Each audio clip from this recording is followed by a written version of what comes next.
I was gonna say currently the Haven on Fire map is up. So Yeah, no. Don't worry about that because we're back to the main crew. Hello, everybody. Welcome to another wonderful episode of Waters of the Deep. Back to the OG crew, the main characters, the high levels everybody likes playing. And I'm just making sure all my settings are good to go here. All right. So, yeah. Last week was part of the Golden Years crew, and Haven is still on fire, and they spent a couple days in between sessions, kind of hiding out with the apologetic monks. And then the guards were going through the town yelling, "Everybody retreat to the mainland." So they decided to make their way that way, saving a couple villagers on the way. And then once they got there, they were kind of regrouping and figuring their life out. And one of the guards came up and said, "Hey, you guys save those people. Go save more people."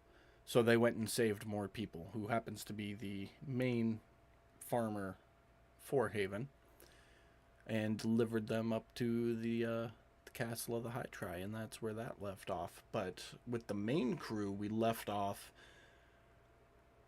as the party was about to enter Merog's domain. Merog is a giant four-armed fiendish type who Pan challenged to single combat for the life of Yas, and almost lost his life in the process. And he stopped last second and said, "I will spare your life in exchange for a favor.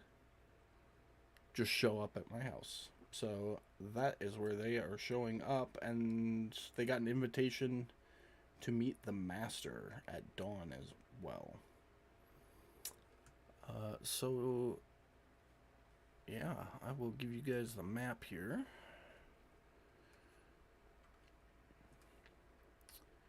And unlock some tokens. Well, change the visibility on some tokens.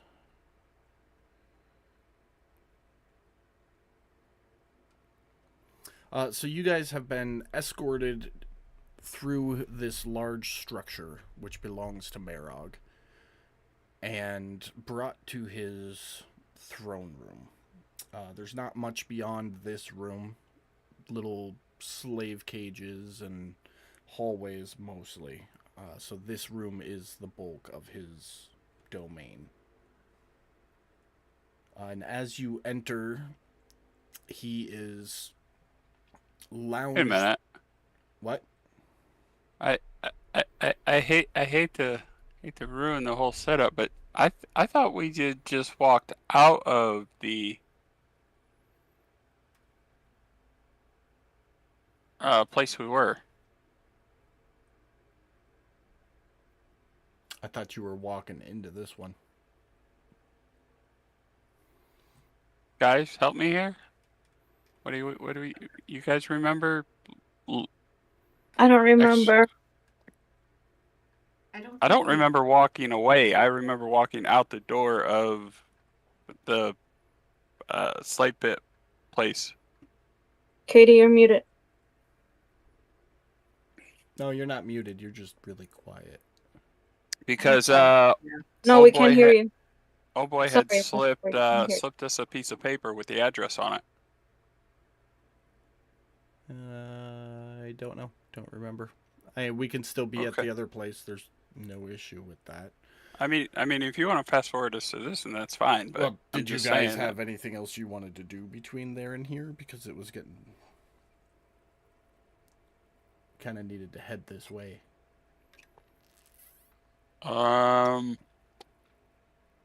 Katie, if you were talking, I can see your mouth moving, but I cannot hear you. I cannot hear you. Yeah, I had to fuck with my audio There settings you go. because I had a Zoom meeting and it was all different. Okay, there you go. Look at that nice new office space, though. Yeah, for real. Looks a little less cramped than the other one. Just You a know, little. The room is smaller, but it's better. It's better set up in here. Right on. Help me, Katie. Where were we? I don't. Okay, You know, so I know let's we just. made it out of the place. I don't know that if we had not gone anywhere, I don't think we had anything planned between. Okay. Well, let's, for So I argument's don't sake, remember.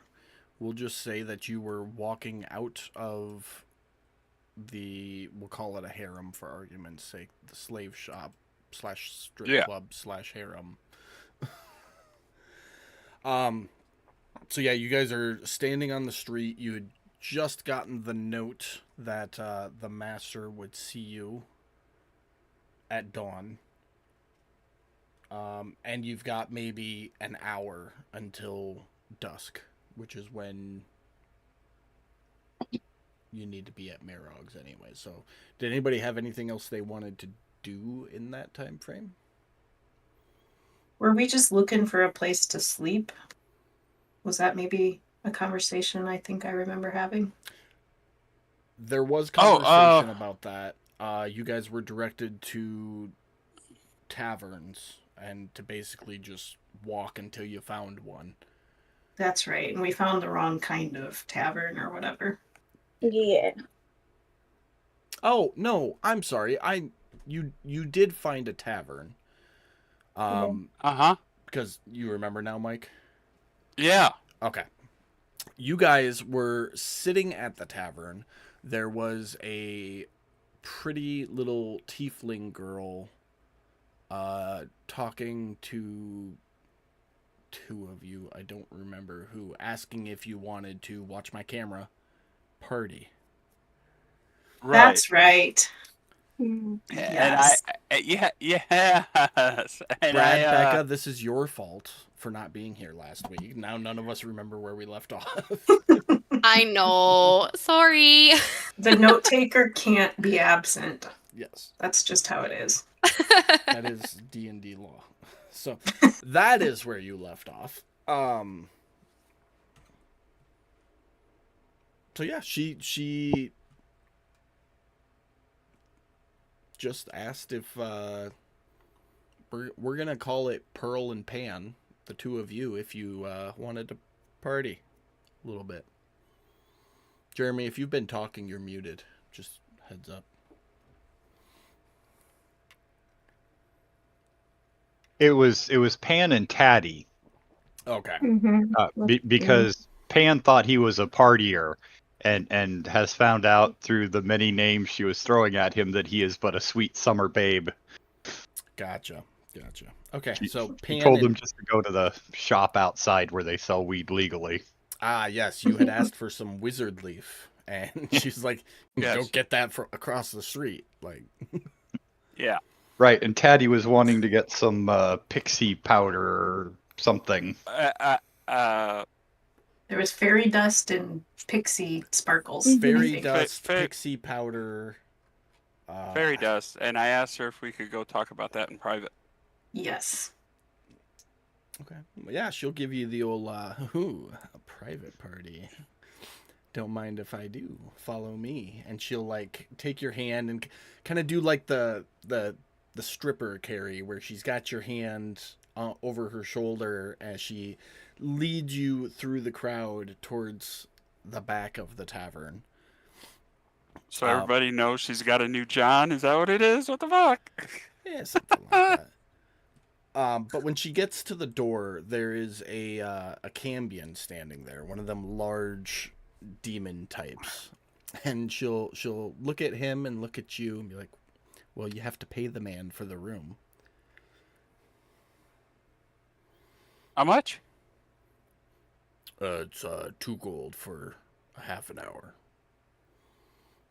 Oh. Yeah, that's all I need. That's fine. 2 gold. Not a problem. That's all you need. Does he get change for the unused time? No, he does not. I don't know why I'm still in voice responding to that. You're not there. It's fun. It sounded really cool, though. So you pay up the 2 gold, and he cracks the door. The tiefling slides it open, walks in. This is not a clean or professional establishment. It's literally just like shower curtains lining this hallway, and you can hear all sorts of strange, Yeah. Okay. provocative noises coming from behind them. She leads you to about halfway down the hallway and then ducks behind a curtain to the left. Obviously, I'm gonna follow her in. Okay. Beautiful. Make a dexterity saving throw. Okay.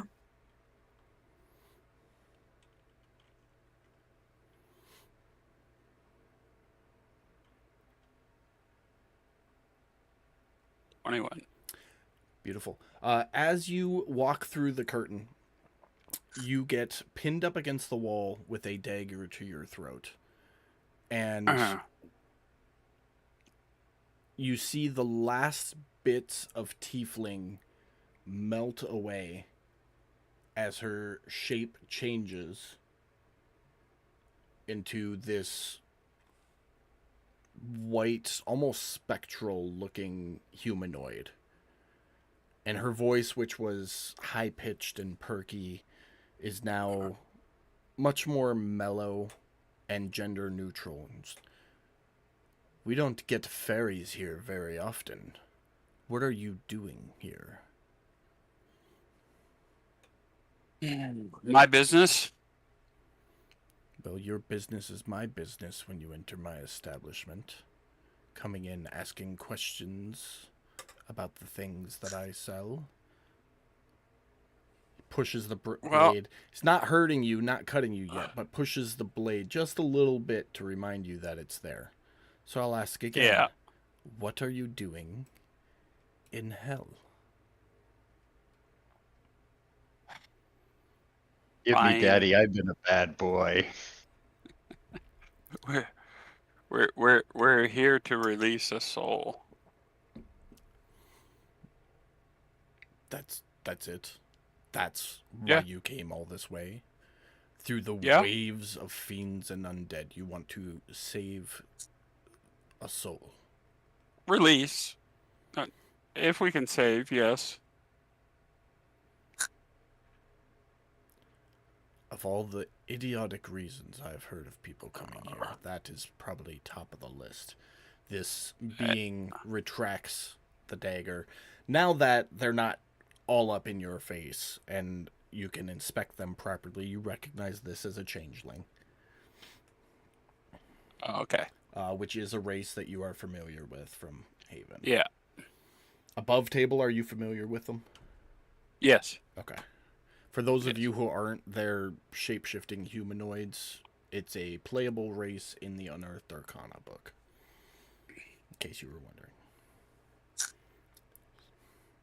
Well- as sheaths the dagger. Goes, so what do you need drugs for?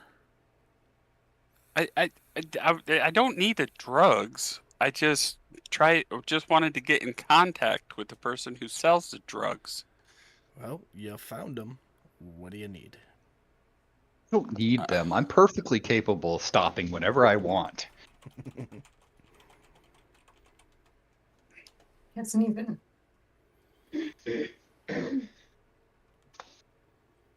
All right. Well, you found the drug man, so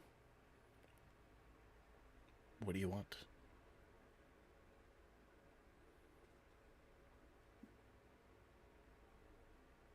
I'll reply in that language. So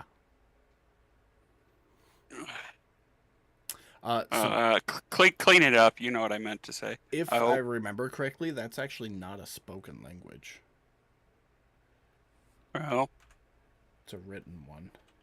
We'll can anybody else read that? Me. No. Okay. We'll call it spoken for the sake of argument. Yeah. But Is it I'll Steve's ignore it since I'm not there.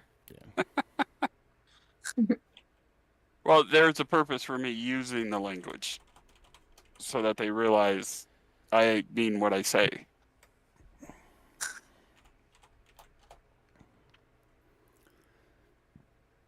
He will respond. Katie, avert your eyes. AB DM, conversation. What's up, Brad? can you release Otis? See how long it lets me stay in before it kicks me out again. Oh, that's right. Becca had him. Okay, there he is.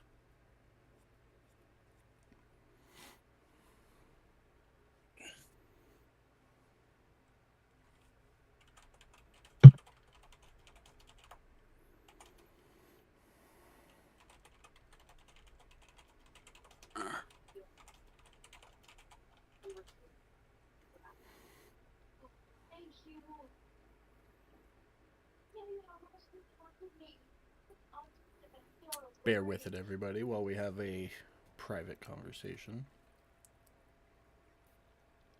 Okay. Am I supposed to know what they're saying? No, you're not even in the room, so even if you could read what we're typing back and forth, you wouldn't be He privy can. to this information. She's part Okay. rogue. Gotcha. Does she get it when she multi-classes? It's level 1. Oh, no, that's not Pearl. Pearl's not part rogue. That's Oh. her Bree character is part rogue. That's Bree. Yeah.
I'm going to go ahead and just start talking now because I'm going to go back to common now that we've this Okay.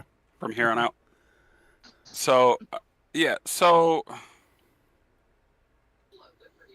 no, I'm not doing anything here, but if there's any chance the guild could help me accomplish the goal,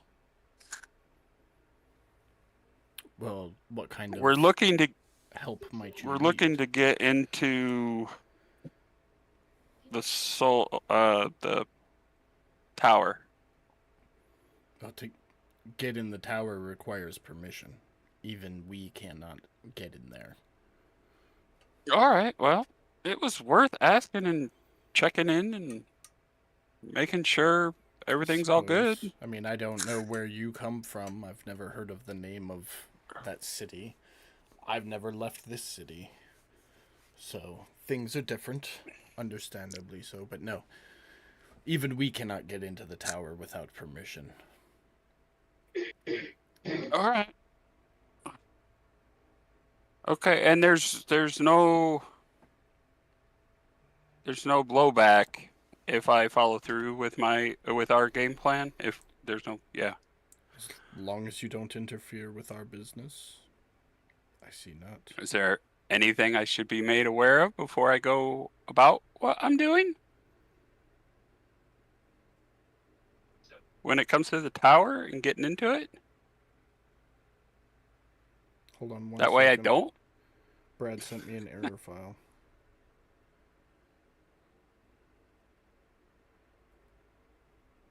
Brad, that sounds like an issue with your internet. Because if it was mine, because I host the server, everybody would be having that issue. I am going to shut down my computer and I'll be back. Are you on Wi-Fi or are you hardwired? I'm on Wi-Fi right now, but I've never had an issue until the last time we played. Yeah, your router might be pinging, so it just brief moments where it drops connection, and it's just enough to kick you out the server. All right. That let would be my me- guess. But it's not happening for Becca, so that leads. I me am to believe hardwired though. You're hardwired. Okay, so I mean, if you've got an extra Ethernet cable, I'd say just run it real quick. I That would be don't. my guess. Without being hands-on evaluating, I don't know for sure. No, it's fine. I'm gonna restart my computer and I'll be back. Okay. I'm sorry, Mike. What'd you say? I just I asked if as long they said as long as we don't interfere with guild business. I asked if there's any guild business related to what I'm doing so that I don't trip over toes accidentally. Oh, we don't deal with souls. Souls keep this place alive. Okay. We have nothing to do Well, with it. That was one last thing. I have me and one of my members have curses we need to get rid of. Can you recommend a good place to go? You don't come to hell to get rid of curses. You come to hell to get the curses. Yeah, well, these are kind of stifling curses that are not helping. It's not something anybody here can assist you with, unfortunately. None that make themselves known, at least. Oh, well, somebody recommended a healer at a inn. There are healers at inns, but they don't advertise for curse removal. It's counterproductive to the way our society functions. Oh, So while they may have the services, they're not aware, and I'm not aware of any of them. damn it. Okay. Well, I mean, okay. So, all right. All right, we'll figure it out from there then. Well, thank you for your time. You paid for a half an hour, and I have appearances. Sit down. You have to sit here for okay. at least a little while. Okay. And with that, we will Agreed. jump back out to the bar. What is everybody else doing? I'm looking for a healer. I don't know what they look like here. I'm just gonna look for somebody that I think that might be a healer. I don't even know. Okay. Make an insight check. Okay. I'm gonna pass a key, changeling a gold piece. Thank you for the information. Okay.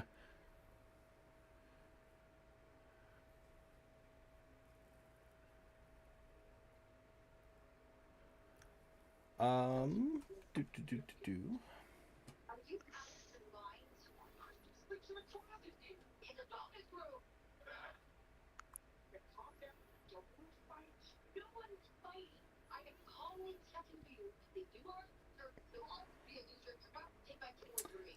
You see.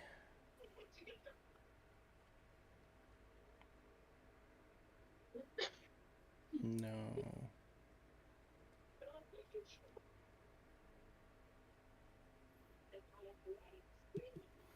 You see this small, fat, almost gnome-looking creature. I'll share a picture here. Hold on. Okay. One of these guys. And he has all sorts of like runic carvings into his arms and chest. And he's just kind of sitting in the corner. And you've noticed once or twice at least, somebody's come up to him, given him some coin. He's reached into his bag, pulled out a wrapped package, and handed it to him. And from what you've seen, this is your best bet at a healer dealer. I'm gonna get close to him in a very discreet way. Okay, so And I'm gonna make a stealth check if you're trying to be discreet.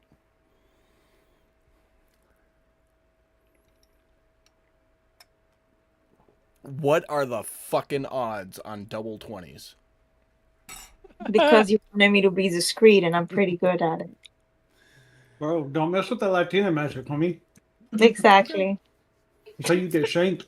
Uh, with your newfound vampiricness, you find it oh so easy moving from shadow to shadow. And without even thinking about it, you're standing out of his eyesight, within earshot, and like 2 arms lengths away from him. More or less, yeah. Like, I'm just gonna do a little small conversation without him realizing that I'm trying to get his attention. Kind of just sigh and be like, next to him, so difficult around here to find a healer. I don't understand. So you're gonna have a conversation with yourself in the hopes that he overhears it. Yeah. Okay. He's gonna jump out of his skin because he doesn't realize that you had snuck up on him. Well, that's why I said I want to be really discreet about it. Like, I'm just a frustrated person that just happens to sit next to him and is gonna order a drink because I'm frustrated. Okay. It takes a minute. You know, you have to kind of talk to yourself 3-4 times in whatever variety you want. Mm-hmm. And eventually he'll look over at you and... Shill thinks you should shut up. Quit your bitching. I'm gonna look at him and say, "Excuse me?" You heard Shill. Shill said shut up. Quit your bitching. Who's that? Shill. Me Shill. Shill says shut up. Are you a healer? Can you help me? Does Shill look like healer? Shill no heal. Do you know somebody that can heal? Because apparently nobody does here. No. Shill no heal. Shill have no need for heal. What if I buy you a drink? Buy Shill drink. Shill help as much as he can. Does that mean leading me to one or giving me a name, or you can help me? Shill will help as much as he can in exchange for drink. Hey, I will buy you a drink. Okay. Go ahead and mark a gold. He drinks special shit.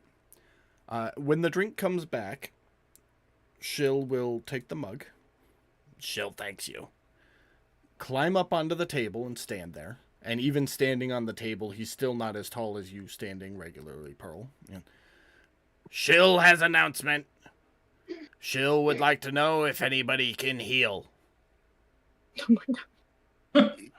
And the bar tavern doesn't even quiet down enough to listen. 1 or 2 people within, like, immediately adjacent, like, kind of glance over their shoulder at him and then go about their business. And Shill climbs down off the table, sits down and goes, Shill helped. Shill couldn't find any heal. Shill thanks again for drink. And takes a big swig out of it. Shill's Did very we- discreet. I could have done that. Did we But hear thank it? you. Previously stated, Silt was keeping an eye on the party. So I'm assuming you'd still be watching. Having been paying attention, you would have heard it, yeah. Okay. I would go over there at that point before Pearl is done with her conversation and walking away, if that's what she's doing. Yeah, I'm thanking him. Thank you for trying. Cheers. Shill helps where coin and drink is involved. And I would ask Shill to tell me about the runes. Ooh, that's ugly. On his body. Shill doesn't know runes are markings. So Shill markings are from torture. Shill was once slave.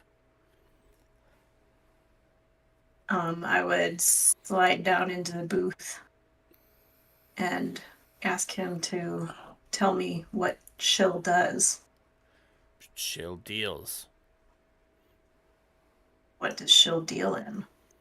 Shill deals in whatever makes Shill money. Does Shill deal in information about how to get into places? If Shill has the information, what place do you inquire Shill about? I get out a gold coin and slide it across first. With one of his, he just like claws the top of it and slides it towards himself. He goes, Shill is listening. The torture tower, or whatever we decided that the name was. I don't know what it is. Yeah, the torture tower. the torture tower. Shill has no information there. Best of Shill's knowledge must have permission to enter. Highly protected. Oh, okay. I would accept that and ask Shill if he thought he had any information that travelers from outside of hell might find useful here. He will kind of stare at you for a second and then tap his finger on the gold coin. I'll wait 2 seconds and I'd slide him another one. He'll reach up and slide it back just like he did the first one. Shill recommends finding secure place to sleep. Outside souls are valuable. Shill recommends not getting caught on the street at night. I would nod and say, thank you very much. Enjoy your evening. And You're I'd walk back to the bar. Shill greets you a good evening as well.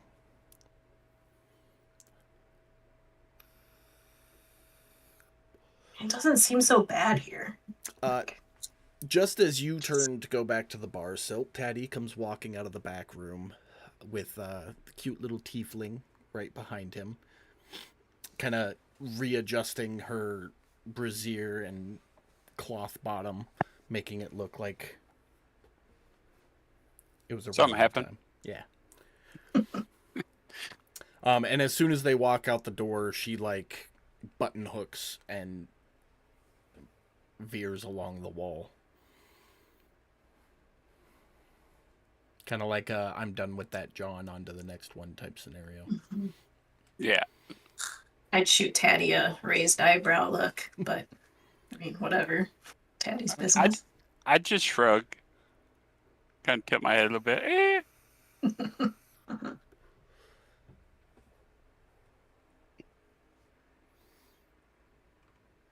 Well, I would tell people once everybody got back to the bar that we need to find a safe place to sleep, unless we're staying up all night. No, we need to sleep. Let's sleep. Sleep is good. Friendly reminder, Pan has to go to Marog's at dusk. Dusk. I thought it was dawn. No, the tower invitation is for dawn. Marog's Okay. is for dusk. Okay, very good. Well, then I would have amended that to say that wherever we are tonight, it better be safe, because we have brands on our foreheads that we are more valuable for snatching.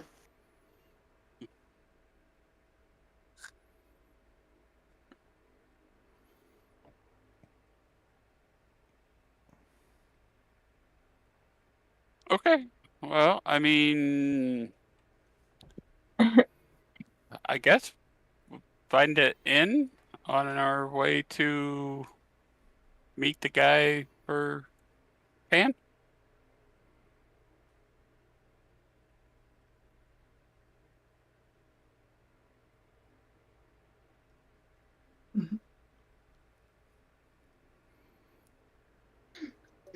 Well, maybe the guy can recommend a good hotel for us.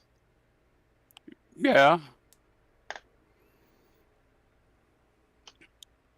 maybe his favor is he just hasn't had a sleepover in a while, and he was really hoping for.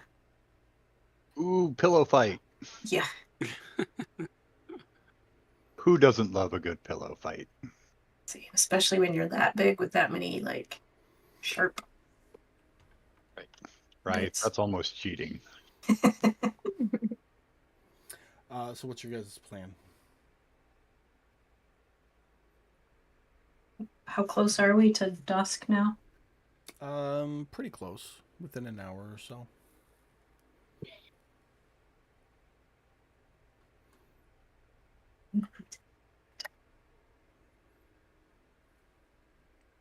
They look like they're related.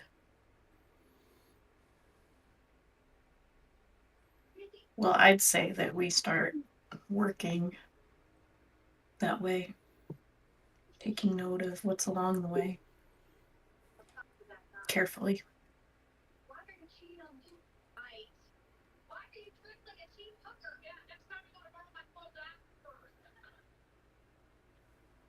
Is that the plan consensus? Yeah. So you all finish your drinks and make your way for the door. And as you are all filing out, Pearl, you're the last one to walk out, and this giant clawed hand blocks your way. And you look up, and you can see the head of this large frog-like creature, wearing a large cloak, and kind of leans in. Heard you were looking for a healer. Yes. I know I picked a frog. I didn't think about it, Pam. I'm sorry. Pam has You an actual. thought about it, but it's okay. Oh I closed it as soon as I saw it. Go. And he kind of pulls his cape back a little bit, and you can see inside the cape there's probably 20 or 30 different vials on the inside of his cape. And what kind of healing are you looking for? For curses. Let me see. Curses. As he's like going down through his cape, he goes, "Oh, none of these bottles are gonna do it. Let me see." And he pulls open the other side of his cape, and you can see he's got rolls of parchment inside separate pocket, and he's takes one out and opens it just a little bit and puts it back. Goes, well, I got. Here we go. I got a scroll of lesser restoration and nope. 3 scrolls of lesser restoration and 1 scroll of greater restoration. Those are supposed to be real nice for curses. How much? Well, the lessers will run you 300 gold apiece, and the greater will run you about 3,000 gold. Jesus. Where can I find you? Around. Am I the only one that feels like this frog is about 3 seconds from saying there's another way we can work this out? Thought about it, but I didn't want to go down that road. He just sounds creepy Yeah. as hell. Like this dude It's has very- a van somewhere. Is there any other way? Well, yeah. You could, actually pay me. Pay you? Yeah. Like, with gold. How much? 3,000 for the greater and 300 for the lesser. Okay. Let me go get my friends. And where will you be? Where can I find you? Around. I'll be here You can for a stay. little while, but I can't promise I'll stay here. Hi, the puppy. Sorry.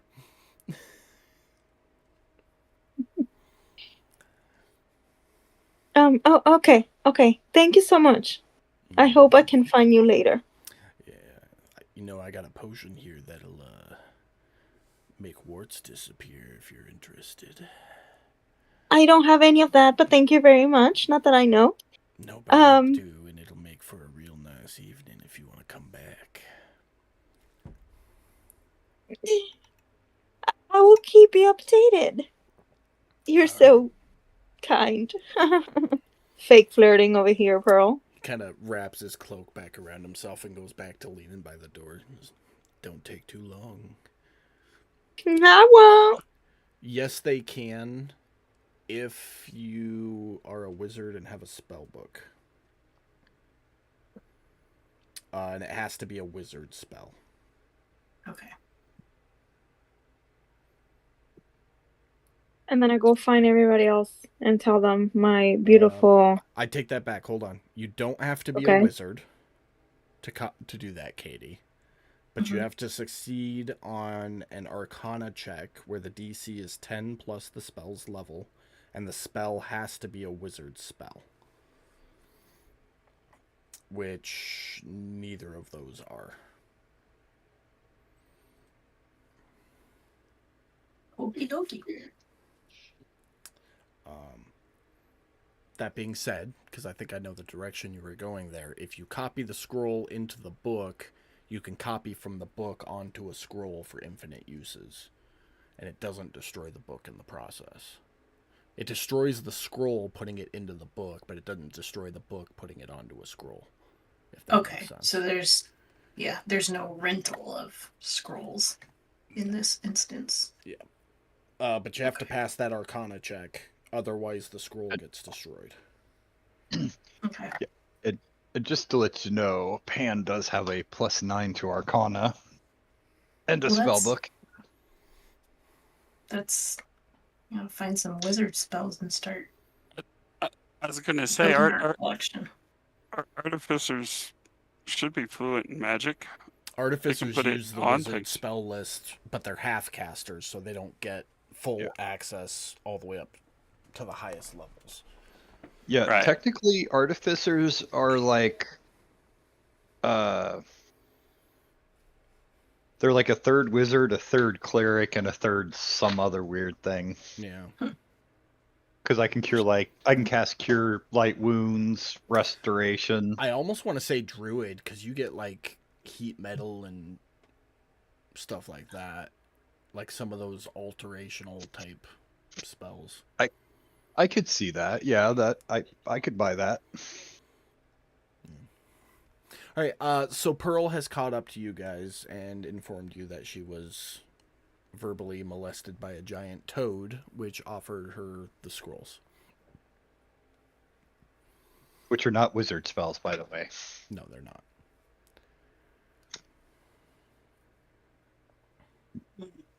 I mean- don't think If Otis was there, when she tells me about the scrolls, he would say there's no need because those are things that he can do.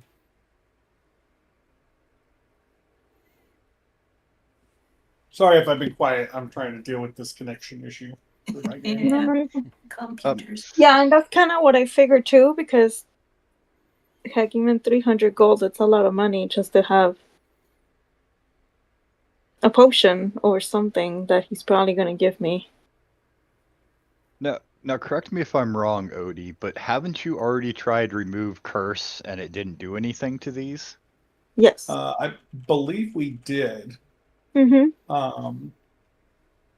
Can you And cast if I'm greater not- restoration? No, wait a minute. Now, he tried to cast Lesser Restoration, and funky shit happened.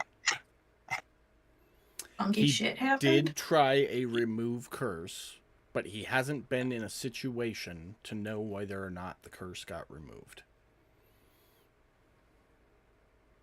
Yeah. I will put this out above table, so nobody realizes this, but I think it has something to do with the curse, is fucking with his decurse magic.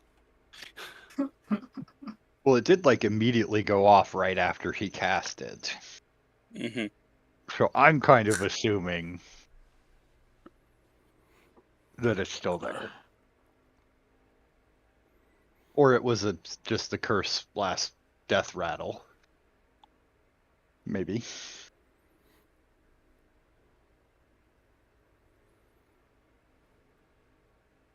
I don't know.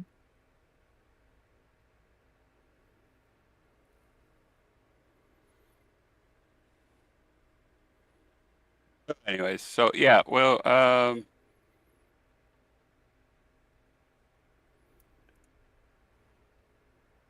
yeah.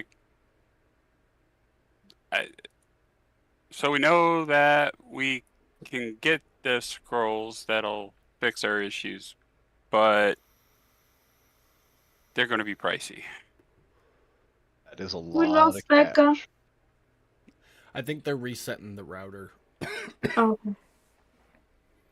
Yeah. Okay. Because we lost them. So Okay. Teddy's vote's going to be to just continue on and go talk to the guy that for Pan, and we'll go from there.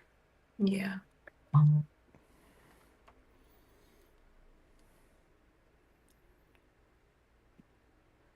think their internet went out. Please hold.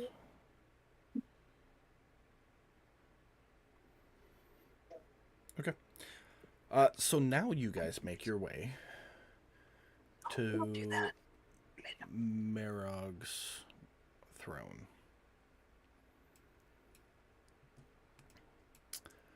You are invited in.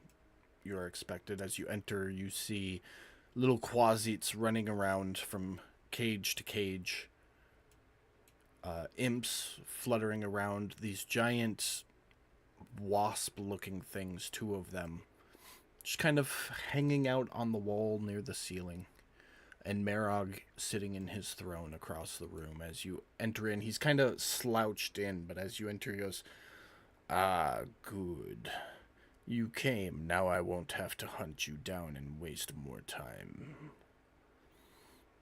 Of course I came to see my new best friend. Yes, whatever. This is a business arrangement. In exchange for your soul. Do step forward. I'll walk up towards him. Is that the map we're on now? Yeah. Okay. Let's see. Okay.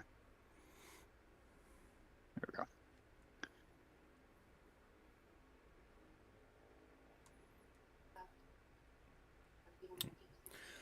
As you get up in front of him, is a query, if I may.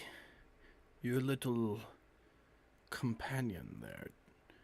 Did you construct him yourself, or did you find him? Oh no, I made him myself. Wonderful. I thought as much. Well, are you ready for the deal of your soul?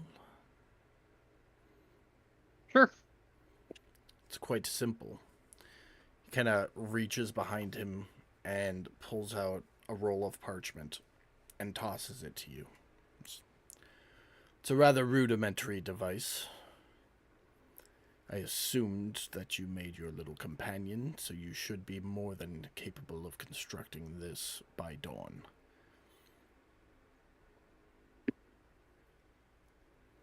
I'm sorry, you want me to make this?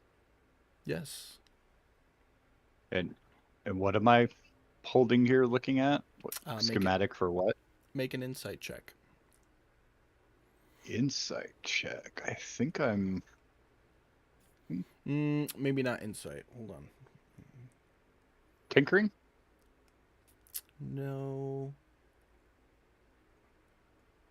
Call it just a straight intelligence check.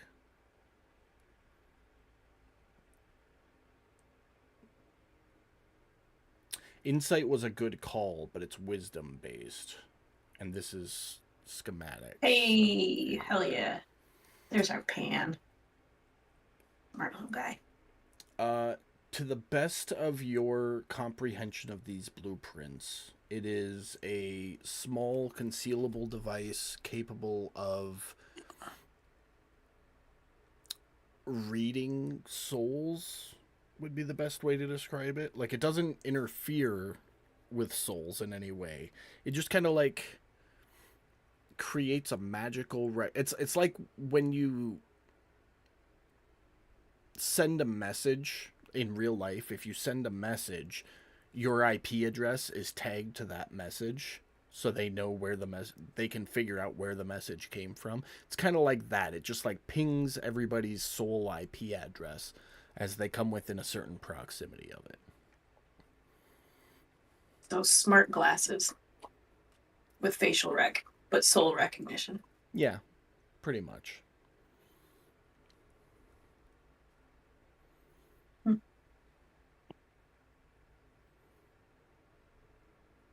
Assuming you have all the parts I need. Oh, yes. They're all right here. And you look over your shoulder, and this imp is like struggling to fly this bag over, which he drops right next to you and then flutters back.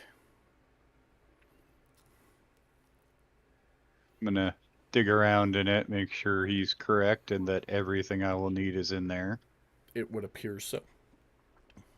Aside from like crafting tools in a forge, which you have. See.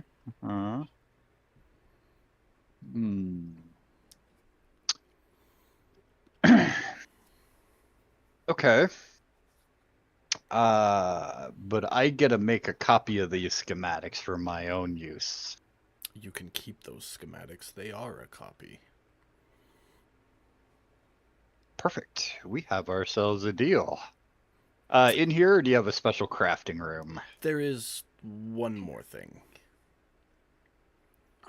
It has been brought to my attention that you have an invitation from the Master at dawn. I need you to take the device and just place it near his front door so that it will recognize anybody who comes and goes to see him.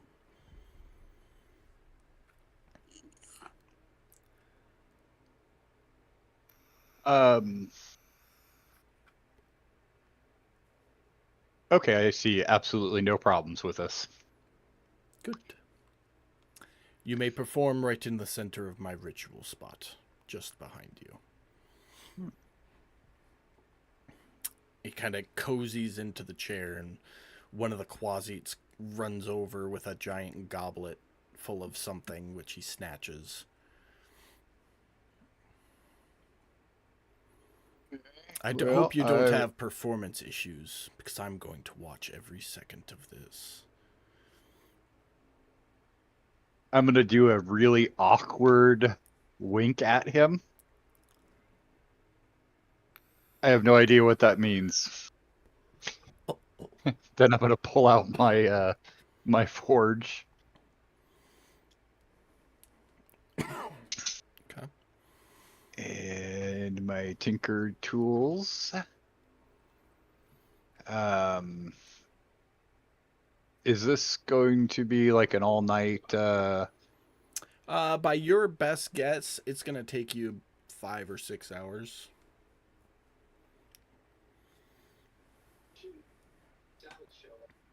Okay.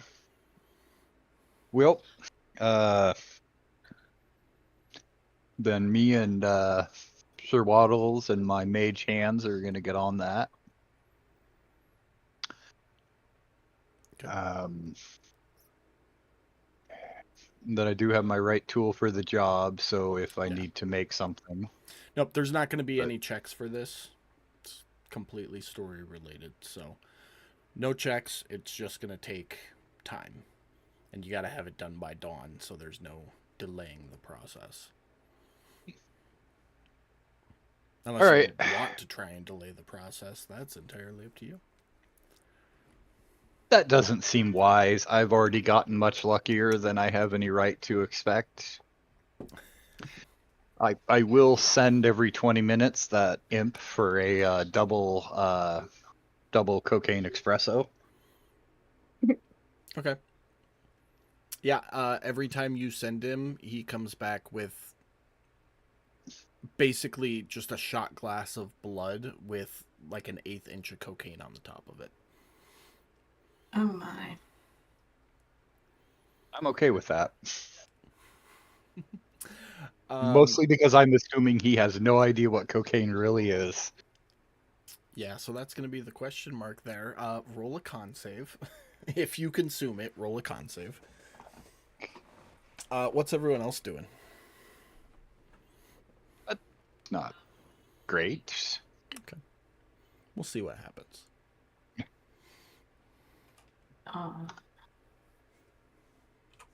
I guess I'd have the balls to come up, not step in his special circle, and ask if we can make ourselves comfortable.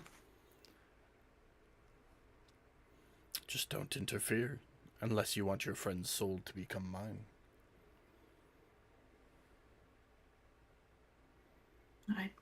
I'd come over here by this cozy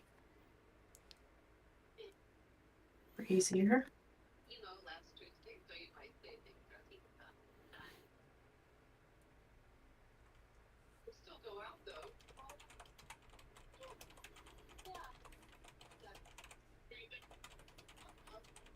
I'd also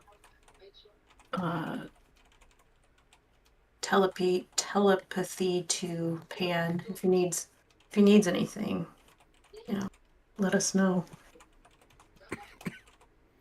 So, what did we actually decide that the cocaine coffee was called? Mud sludge. Mud sludge, right? Yeah. If it has I cocaine will- in it, I'm dubbing it a mudslide. Okay. Mud sludge Okay. is coffee. Yeah. Cocaine mud sludge. Oh, mudslide. Yeah, that works. Yes, actually, if you could find somebody that can make a good mud sludge, that would be really awesome. Because what this dude keeps bringing me is some really nasty shit. I mean, like, I'm trying to be nice, but holy crap, this dude needs to work on this. Okay. He says to the cat who doesn't understand what coffee is, but I will nod and see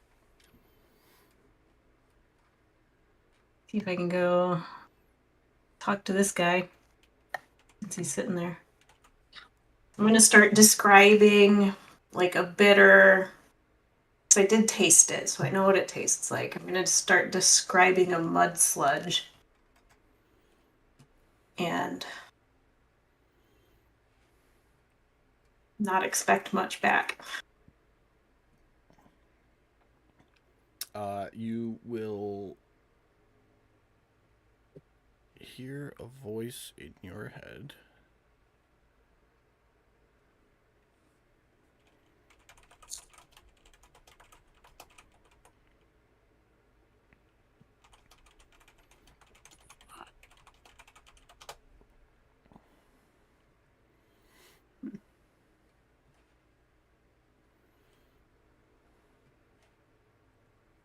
I will go back to where I was sitting and tell Pan, there's only blood and drugs here.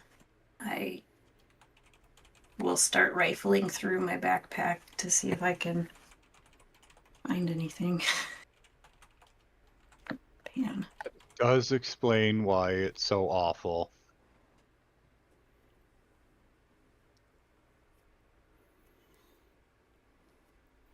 Is anybody else doing anything? Daddy's gonna ask if we gotta be here for a while. Do you got a room we can crash in? Didn't you say half an hour? It's gonna take Pan like the better part of 6 hours to finish this Oh, God. project. Mara, Yeah, that- though, will gesture to the far side of the room. You can rest next to my other visitors. And as you look over, it is mostly decomposed corpses. Oh God. Unless you'd prefer a cell for my souls. I believe we have one or two available at the moment.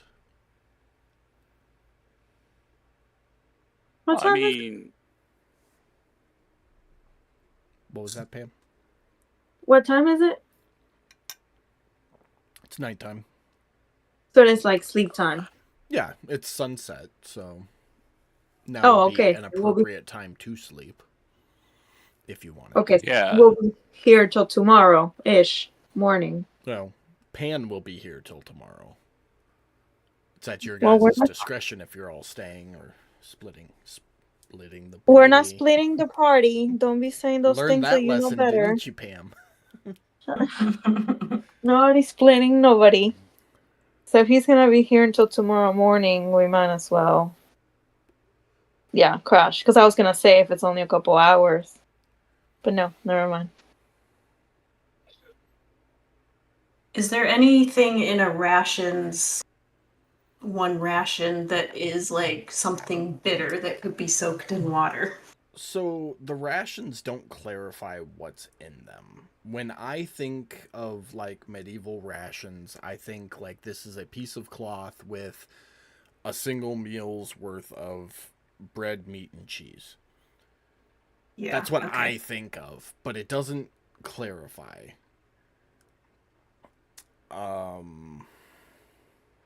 I picture World War II MREs with the cigarette and everything. I mean, I will make you cigarette tea if there's cigarettes in the rations. Oh, it does clarify. I apologize. Includes jerky, dried fruit, hardtack, and nuts. Ooh, nuts. All right, so I'm gonna set up myself here. I'm gonna get some nuts from my rations and toast the shit out of them because burned food is bitter. And then after that happens, I'm going to work on steeping them in some hot water. And I don't know how this is going to go, but we're going to be here for a while, and Pan would like some not blood, so I'm going to do my best. Basically, Maybe- you're making a mixed nut tea. Yes, Coffee. tea. toasted. Okay. Yeah, make a intelligence check for me, so.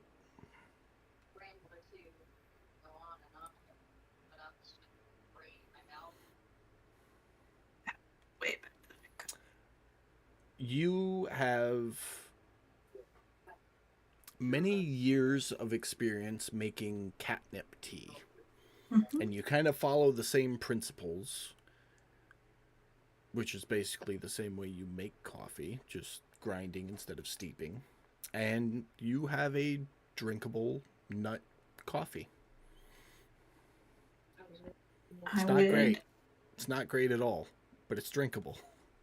Okay, I taste it first, and if I add a little touch of honey. I have some honey in my. It's like it's like your grandma went to put just a sprinkle of nutmeg on your hot cocoa, but her cerebral palsy got the best of her, and there's a lot of nutmeg on that bitch. Okay, that's. I'd take it over to It's Pam just and say, "Look, very this nutty. is the best I could do with what I had. I know it's not mud sludge, but it's better than that." And I point to the cup that he had. I presume. Thank you so much. I appreciate this.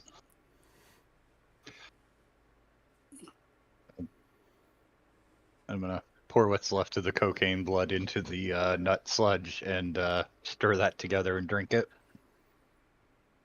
Okay. Make another con save. Con.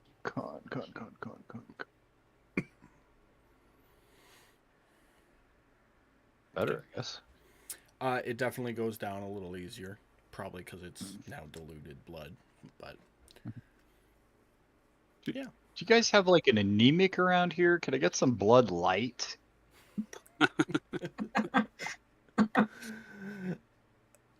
they all kind of look at each other, very confused, like blood or no blood. I don't know what you want. Plasma? What's plasma?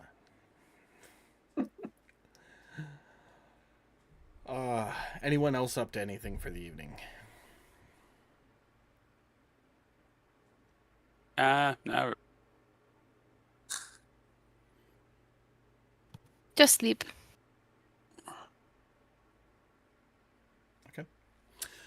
You all kind of pick your comfortable or least uncomfortable spot.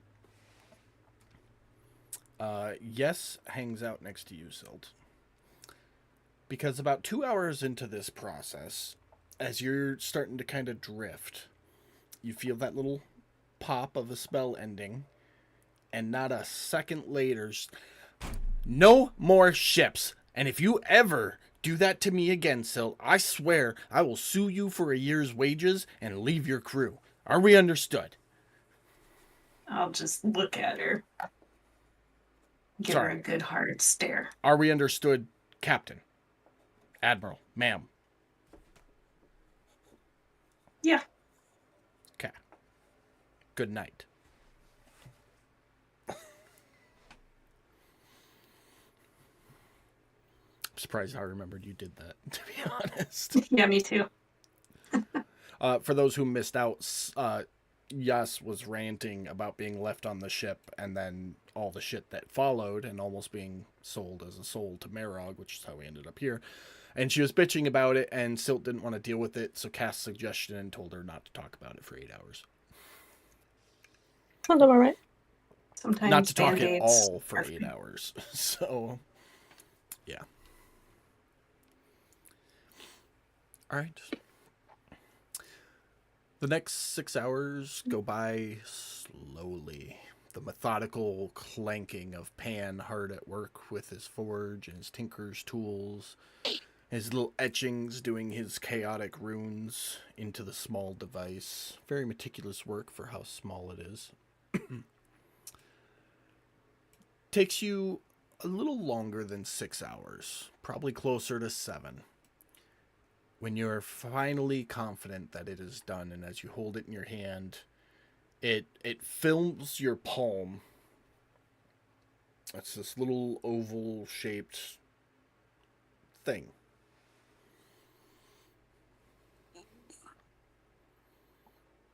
Were there any materials that he was using that were unrecognizable stuff? No, they're all pretty common. Okay.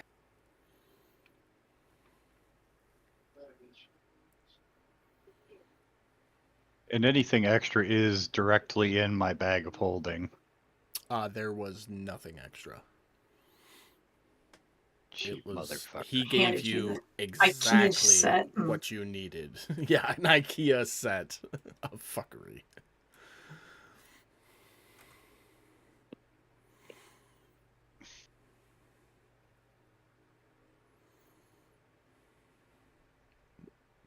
You're standing there with the little thing in your hand, Pan. Shut up, Mike. Not again. That's what she said. Uh, I was the only one. God damn it. hey, buddy. No. I finished it.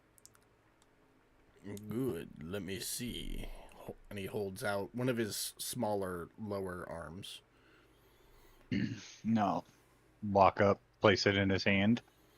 One of his big hands picks it up between two of his claws and holds it up, inspects it, and then breathes on it. Just. And as he does, you see the runes start to glow, and they hold their luminosity for a second before fading. And he reaches down and hands and places it back in your hand. It is ready. Just make sure you put it somewhere it cannot be found.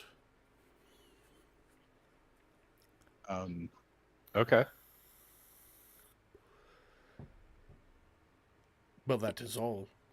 Please leave my home. And don't fuck there- up. The contract is not complete until you place it.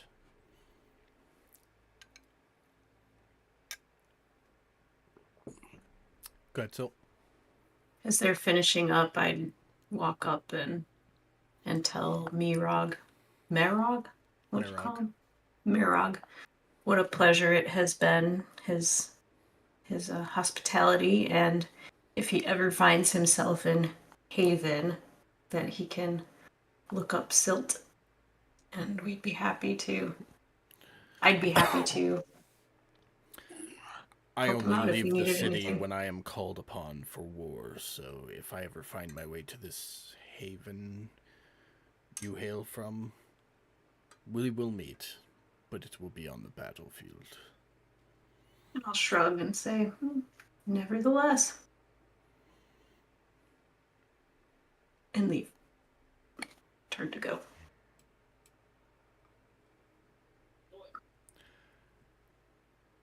Pan, anything else from you? Me? No, Pan of War. Oh, I am going to look him straight in the eye. okay. Here we go. I'm going to say thank you. And I just want you to know, if you do ever come to bring war to Haven, I will be much stronger, and I will craft a magic codpiece to stuff your soul into, because I respect you that much. Okay. I feel like I should be offended, but at the same time, the fact that you would put effort into my containment means you find me a worthy adversary. He Absolutely. reaches down and puts one of his big hands on your shoulder, which literally covers your entire torso. He goes, I will see you on the battlefield one day. Now go complete the contract. You're boring me. And he lounges back into his chair a little more.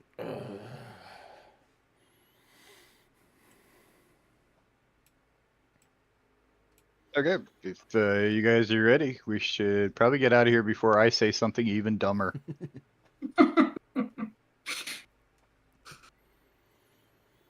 Anybody got anything else before you leave? Yeah. All right. You guys walk out of Mayrog's throne, for all intents, throne room. Exit the building. You're out on the streets. The sun isn't up yet, but the light from the sun is just starting to sprinkle the rooftops of the buildings.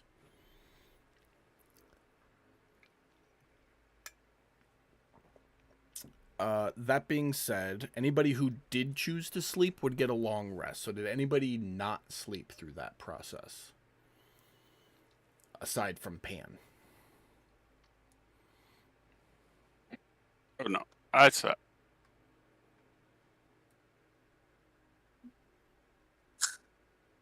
Everybody slept except for Pan.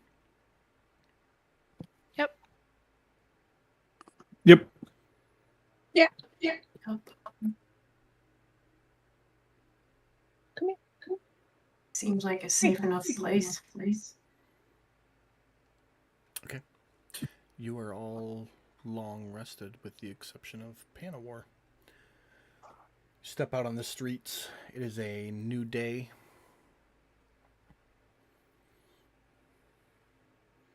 And dawn fast approaching. I am going to hand that item I just crafted to Taddy. Okay. It's your toy. What do you want to do Yeah, with it? but I feel like you will be much better at hiding it somewhere unnoticed than I will. Oh, I mean, there's always God's pocket, buddy. I mean, maybe under the flipper of Sir Waddles. I mean, No, we have to hide this at the entrance to the master's place. oh And- yeah, that's right. Oh, Yeah. Yeah, I didn't. We're not smuggling cocaine here. well, I mean, I just We're you know. planting evidence.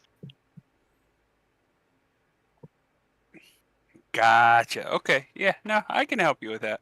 Not a problem. I Uh, appreciate that. Jeremy, make a wisdom saving throw. I feel like this has something to do with all the cocaine.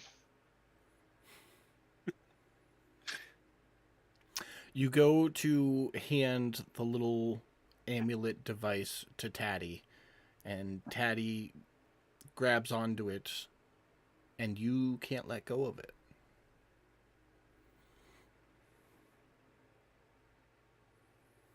Oh, there's no way this will come back to bite me in the ass later. I think you're muted, Mike. You gotta let go, Pan. You would think so. You really would. Apparently, never mind. He wants to make sure that I take care of it myself. Oh, okay. Well, I mean, I'll tell you what. We'll get there. I'll look around. I'll look for a good spot. I'll let you know, and we'll work on it together. How about that? I appreciate that. Thank you, Taddy. Uh-huh.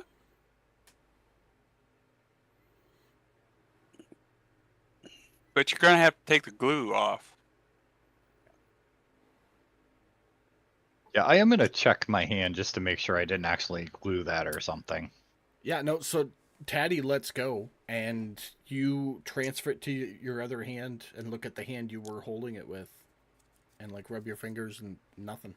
You just, it wasn't stuck to you, you just couldn't bring yourself to let go of it. Of course.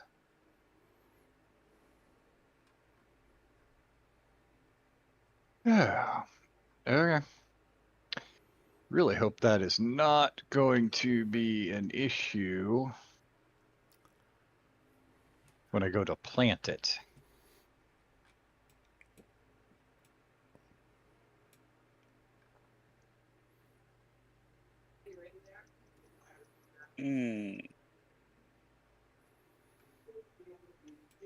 Guess we'll find out.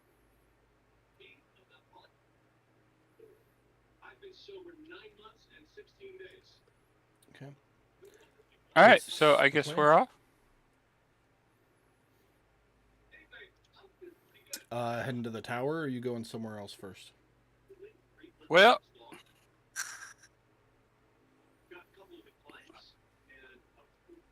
oh wait, there was one thing I forgot. I wanted to ask the big guy. What's up? We'll retcon it. Yeah, does he know anything about people in town that can remove curses? He will basically the same response you've been getting. Is people come to hell to get curses, not to remove them. Yeah. I've been through that, but I mean, I figure if somebody can douse them out, somebody might be able to get rid of them, or take them and keep them for themselves. Maybe you give to somebody else. I don't know. He will inform you. Give me 1 second here. I mean, nobody keeps venomous snakes without having an antidote around. Right. He will inform you of a tavern on the east side, near the east gate of hell, called the Fiend's Flask, and tell you to ask for the owner. But be prepared to pay a price. Oh, okay. Sounds good. Thanks, man. Yeah, that, and then back to leaving, I guess. Okay. Yep. And then See, you've Taddy, he tries to act all big and bad, but he's a softie. I can tell.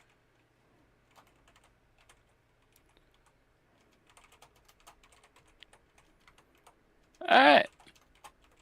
Well,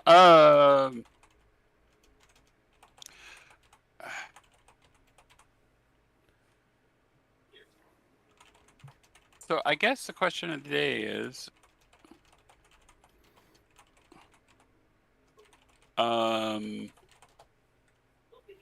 where are we in reference to these two places? So you are actually just west of the tower at this point. Okay. Maybe like a 15-minute walk from the tower. All right. And how far away is this east side gate? A little over an hour's walk. Mm. Well, I mean, I would suggest to the group that in case we get into any kind of trouble, I'm thinking me and Odie need to be at a game, and we're not exactly at a game if we're dealing with curses. I will gently So- remind, the note said be at the tower at dawn, and the sun Yeah. is going to start coming down the building sides here pretty quick. Oh, okay. Well then, never mind. Yeah, I was just gonna say, wasn't Odie supposed to be at the tower? Sorry, I've been No, it's trying to okay. log in, so I haven't looked at any of my shit. Okay, well, no, I guess it's to the tower, and we'll make do with what we got. I mean, we don't all have to go to the tower. Huh? Wait, do it like the TikTok guy. Yeah, but how are, if we split up, how are those who don't go Huh? going to be able to get in if we don't have, if we're not with the one who has the pass? Fair. So I'm Consider- thinking we should just go. Let's just go. Never mind. We'll try and hit it on the way out if we're not running for our lives.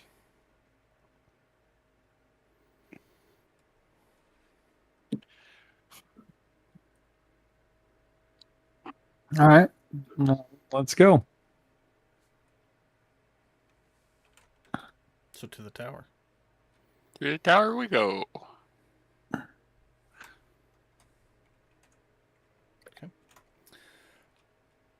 15-minute walk to the tower. You approach one of the many gates that surround it. So the layout, if you recall, it's a tall spire that starts maybe 100 feet below ground level. And in that 100-foot pit is where you can see all the souls being tortured. And then there's a bunch of arched walkways leading from the gates to the tower that walk over the torture pit. If that paints a good picture in everybody's head. But you stand in front of the gate. You don't... Like, there's no guards or anything. Just the sound of tortured scrolls and people going about their business.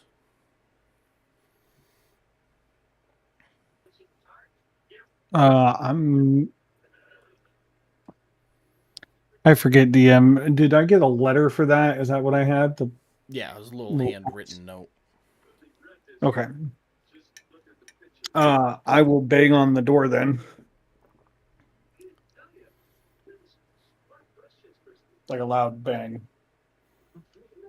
Nothing happens.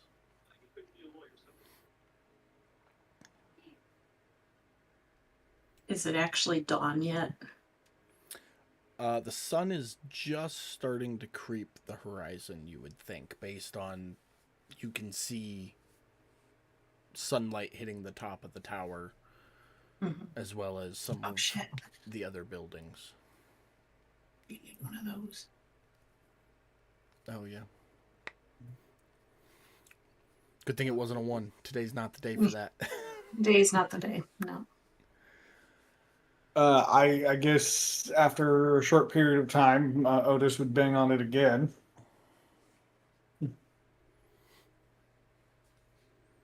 Still nothing. Anna's looking for a good place to stick that item. We're not inside, but if I see you looking around. Yeah, where you're at now, it's like standing outside the White House. It's just metal piped fencing, basically. Oh, so he wants it like in the entryway, but we haven't even got onto the property So yet. he specified he wants it the door to the master's throne room, like around that Oh. area, so he can keep track of who actually goes in to see the master. Okay. Okay, I'm with you now. I might not have clarified that very well. Probably my bad. I thought you had said like the front door, but it's probably I was, I was on cocaine at the time, so So it's just a gate, right? It's not actually a door. No, it's a gate. You can see through it. Then I'll push on the gate and see if we can go in. Doesn't budge. Can you Pull pull it? it open? I was just gonna say, pull it. Still doesn't budge.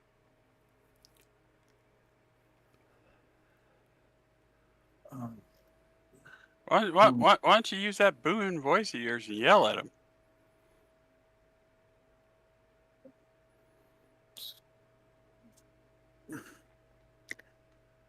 I will cast Thaumaturgy and yell, "Hello!" Behind you, you hear a woman's voice. Hey, keep it down! Some of us are still sleeping over here! You look and you can see a tiefling with her head poking out of one of the second floor windows. nobody gives a fuck. I give a fuck! I'm the one trying to sleep! Keep it down!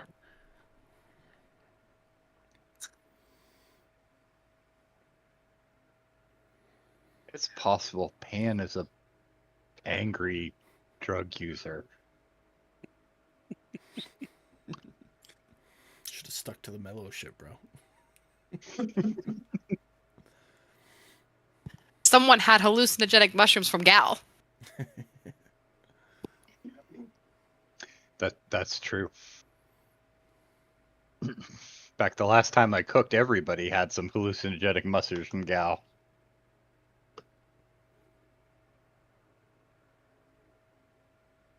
Are we at the right door? At the right gate? So Brad's not here, but the note just says, be at the gate to the tower at sunrise, at dawn. Oh, well, if it just says be at the gate, then we are at the gate. Yeah, we'll sit here and wait. We did what we were supposed to do. Let's go, guys. Let's go. Brad just dropped out. We kind of need him here for this part. Oh, his computer just shit out completely. Yeah. I'll see if he can come over and use mine. Yeah, dude, like we did last time. Yep. I'll make sure Odessa's released.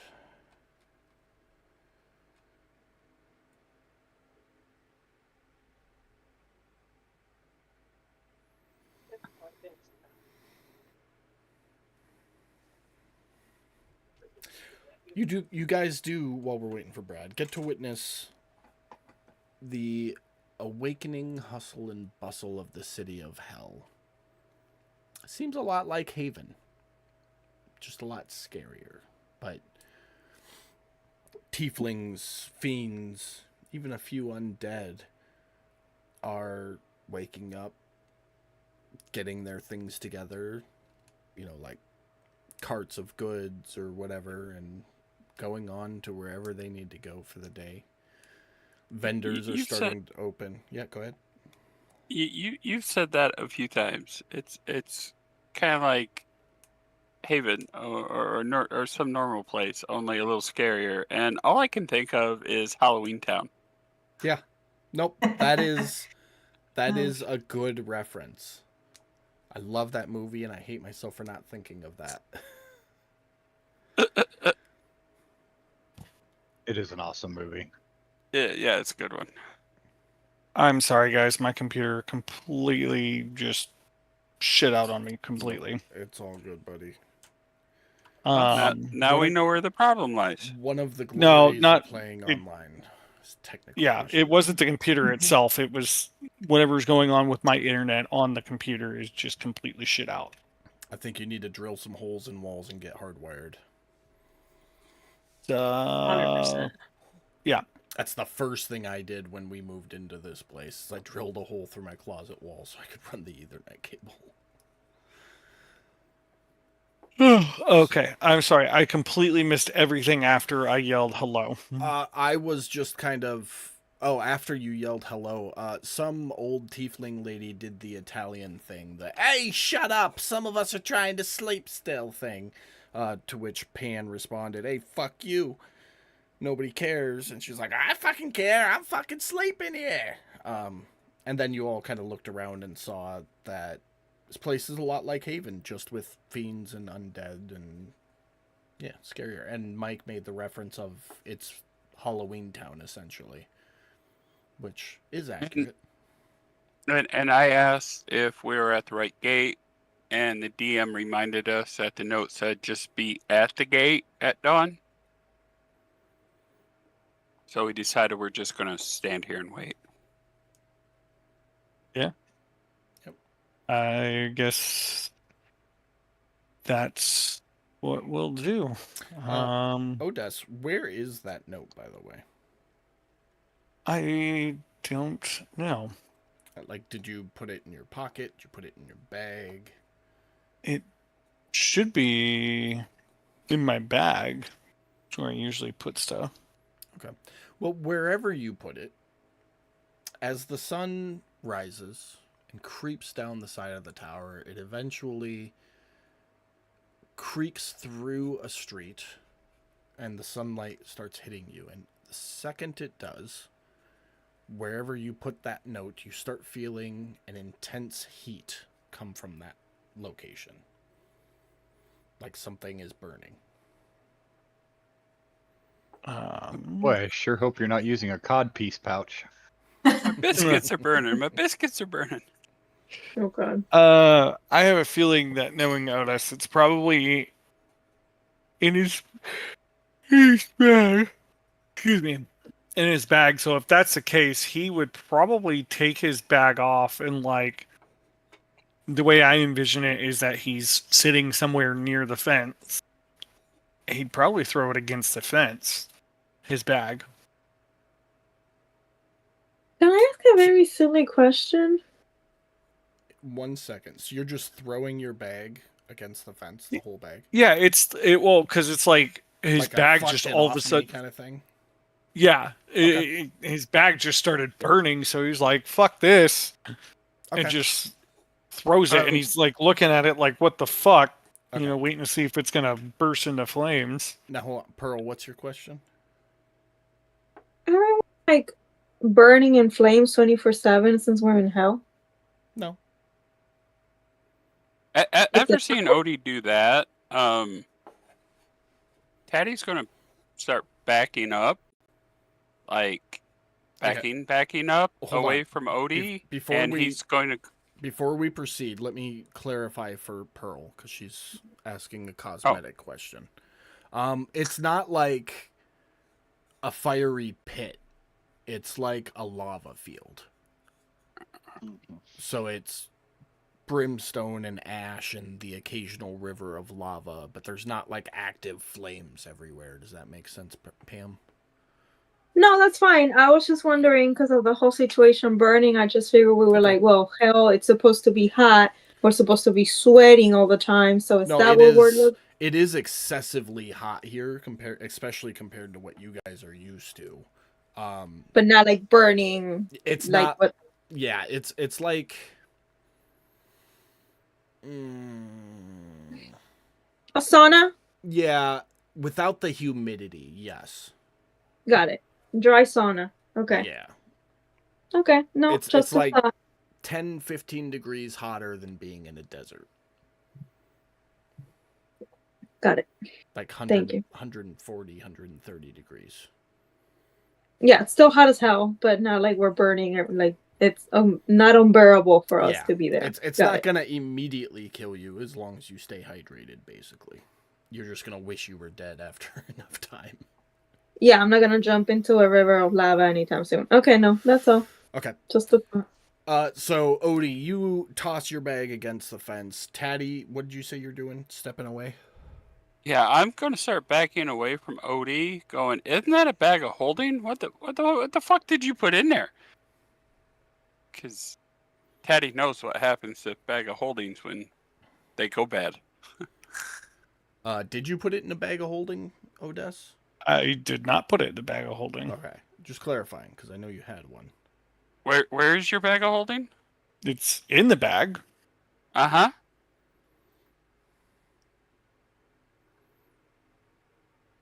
Uh-huh. And this is why Taddy's backing up, going, what the fuck? The bag was hot. What the fuck? As you look at your bag, the one compartment that you had shoved that note into begins smoking. Not a lot, just little puffs of smoke start coming out of it. Otis is going to use his trident and the butt of his trident and open up that pouch. Okay. You open it. Takes a little doing. Not something you're exactly practiced in. But you get it open. And inside, looking into the pocket, you can see that piece of parchment kind of shoved in there.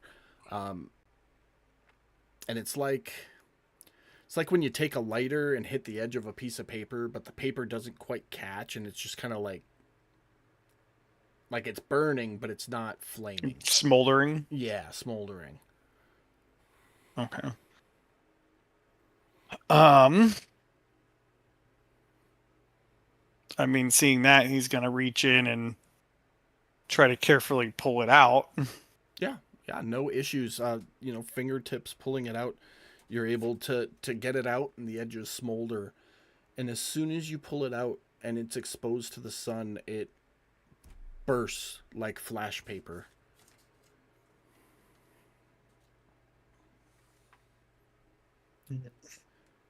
And is gone.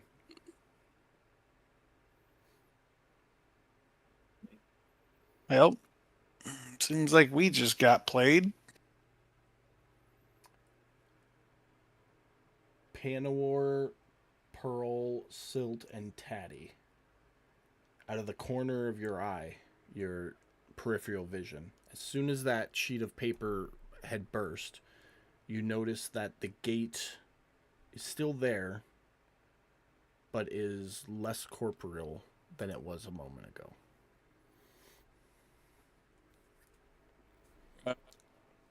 Looks Yeah, like so- that's our invitation. Yeah, Taddy's gonna go, something's going on there. Drawing attention to it, everybody looks. The gate is like the silhouette of the gate is still there, but it's like the gate is gone. Well, come on, Odie. We didn't get played. Odie's going to walk through. You pass through the gate without any issue. He's going to... Because I'm a nice DM, did you pick up your bag before you walked through the gate? Oh, of course. Okay. Just making sure. Of course. Taddy's gonna walk with Panawar. Just tell him stick close, bud, and we'll figure this out.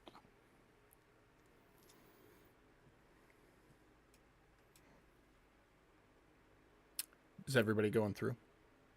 Yep. Mm-hmm. Yeah. Yep. So you all pass through the corporeal gate. When the last of you passes through, you glance back, and the gate is no longer corporeal. It's back how it was, solid. Some of the passerbys have stopped and are whispering amongst each other while staring at you. You turn and continue your way across the arched walkway towards the tower. Probably takes you a solid 5 minutes to walk across this archway. Decent little walk. But eventually, you arrive at the end of it. You look up, the tower standing hundreds of feet above you, the tip of it. And in front of you lies two heavy wooden doors, one of them with a large knocker on it.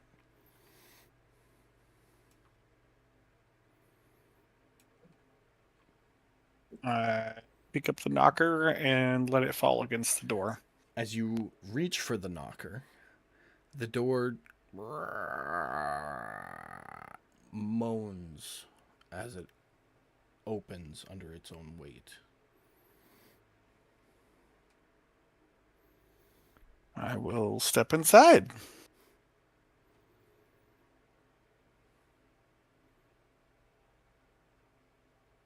Is Yeah, let's everybody- go.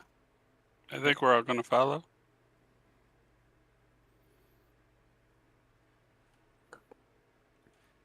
Anybody not going?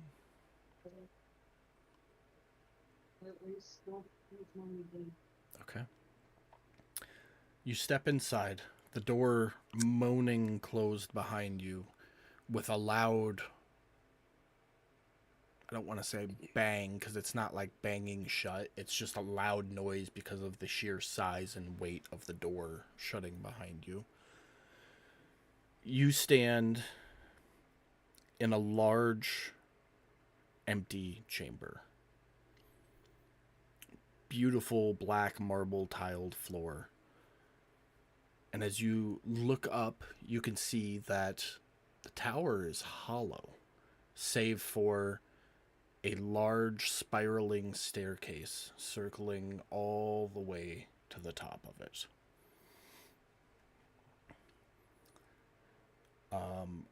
Adjacent to the base of the staircase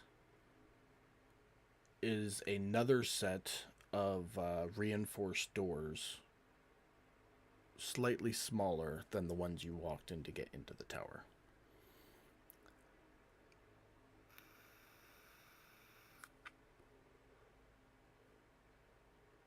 So, if I recall that correctly, it's a large open room with smaller doors at the base of the.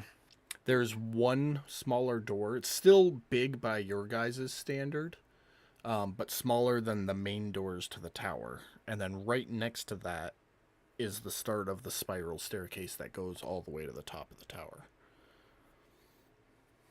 Got it. Well, I would say at this point, seeing as we're inside now, I would start off by saying hello. Your voice echoes up the tower. There's no response.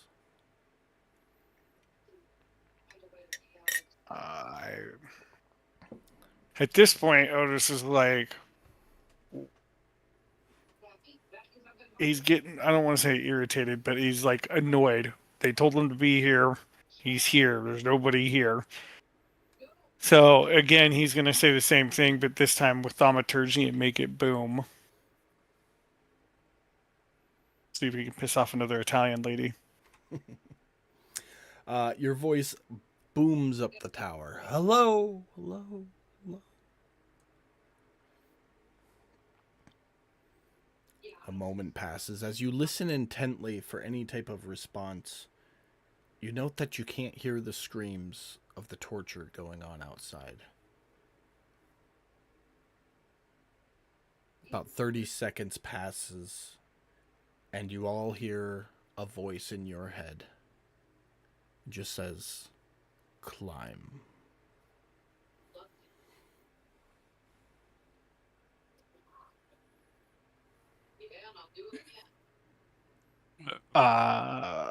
Okie dokie. I'm guessing Taddy's right behind me, right? I mean, I'm next to Pan behind you. No. I would look at whoever's behind me and say, I guess they want us to climb. And start walking up the staircase. I mean,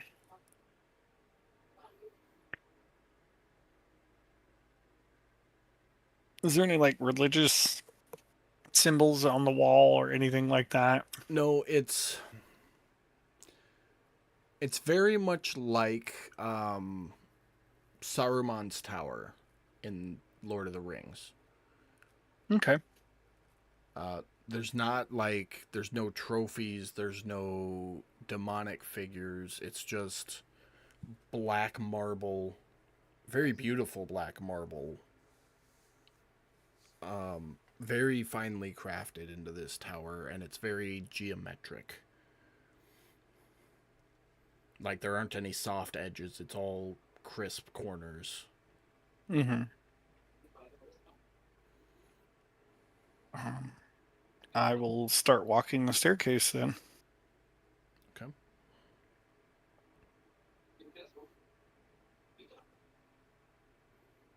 Anybody got anything else?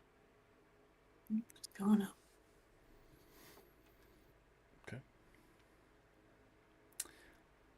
The next hour or so of your lives is climbing the tower. By the time you reach the top, tired, legs hurt, you've drank all of your water, but you finally get to the top, where in front of you stands two solid brass doors, each with as best you can tell, the hand-carved statue holding a brazier, like in prayer hands, if that makes sense, like hands out like this, holding a brazier, and each door has its own statue on it holding one of those, and there's just a small flame in each door.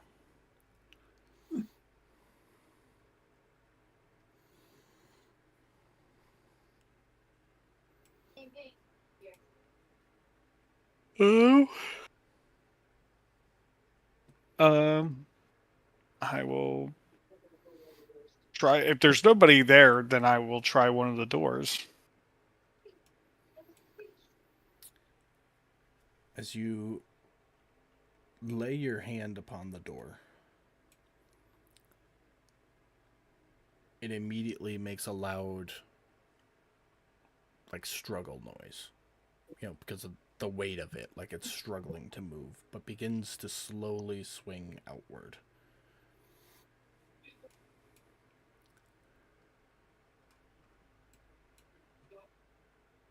Eventually opening just enough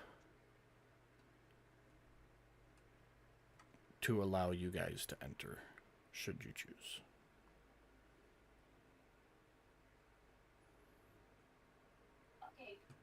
I'm gonna peer inside, see if I see anything.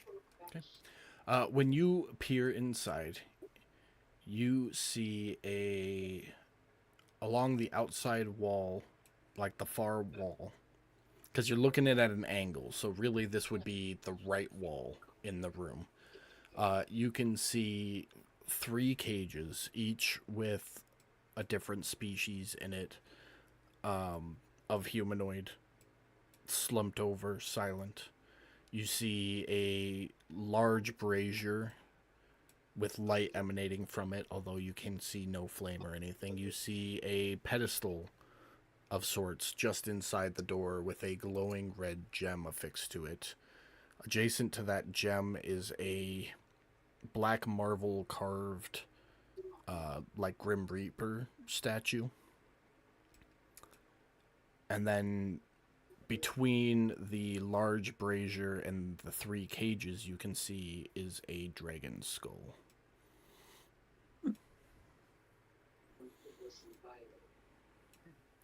You again hear the voice in your head. Enter, son of Talos.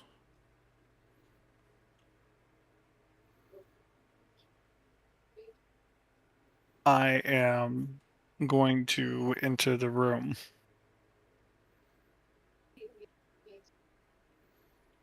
Is everybody entering or just you? What besides the door, what else are we looking at? Stairs. Stairs and a really long drop. Really long what? Drop.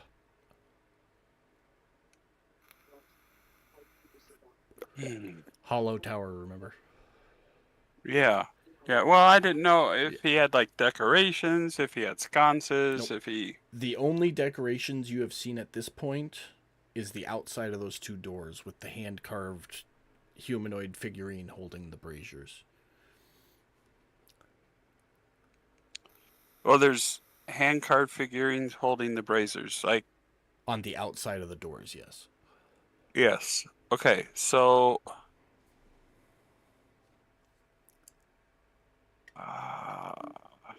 okay, I'm gonna do an investigation check. Okay. What are you looking for? A spot to stash that on those braziers. Yeah, there's Like- it's hand carved and it's finely detailed, but there's some nooks and crannies on it. Okay, so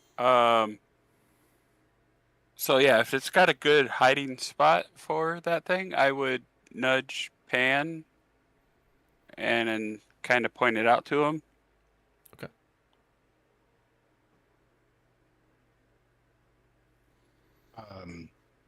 When he points that out to me, I will stick it in there. Giggity. If he starts to reach without even trying to be sneaky about it, I'm gonna be like, dude, try and do it without being, nobody should see this. Oh, okay.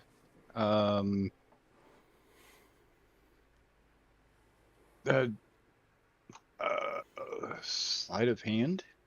Mm-hmm. Advantage because Taddy's helping? Yeah, I feel like this would be a no, like this. Yeah. Well, thank you God not for the know. advantage.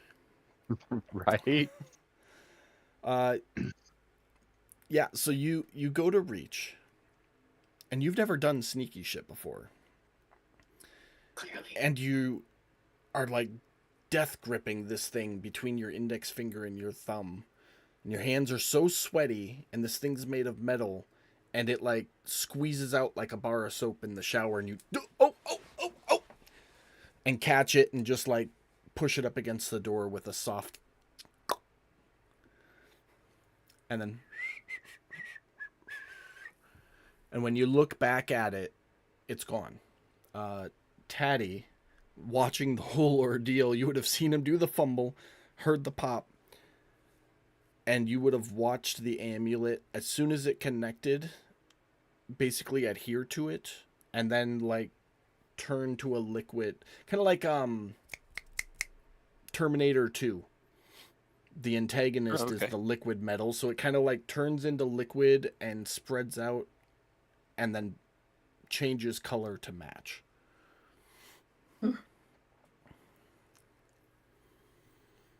I lean over to Pan after he's done and be like, "That's the first time you've done that, huh?" and giggle and just start look walking. So easy. Yeah, okay, bud.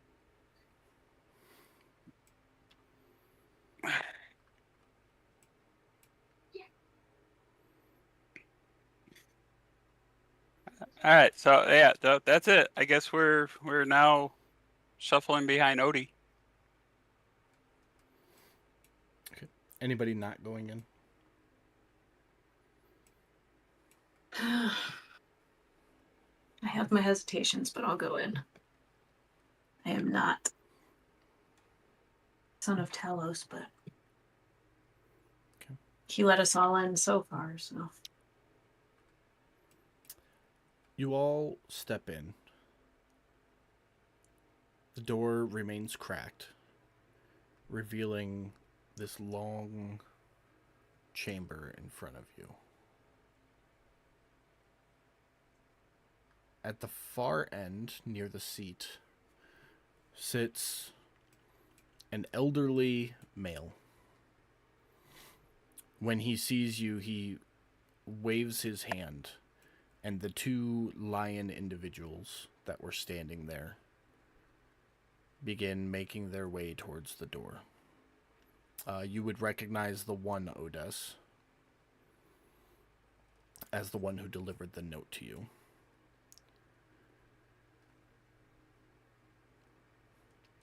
But they come up to you, kind of stop and look at all of you and sniff, and then walk right past you and out the door, which then creaks and closes behind them. The man's voice fills the chamber. It's the same voice that was in your head, but much older. Hearing it out loud. Approach, son of Talos.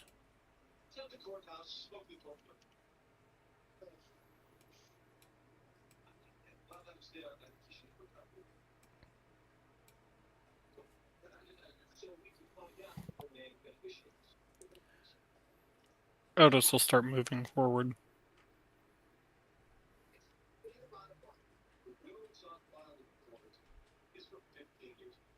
Is everybody else going with or staying where you are? Patty will follow. I'm gonna follow. Keep a distance, so. Like 15 feet behind him? Yeah. Yeah, I don't want to be all up on him because this is his show, not mine. Okay. What's Ticka Ticka doing?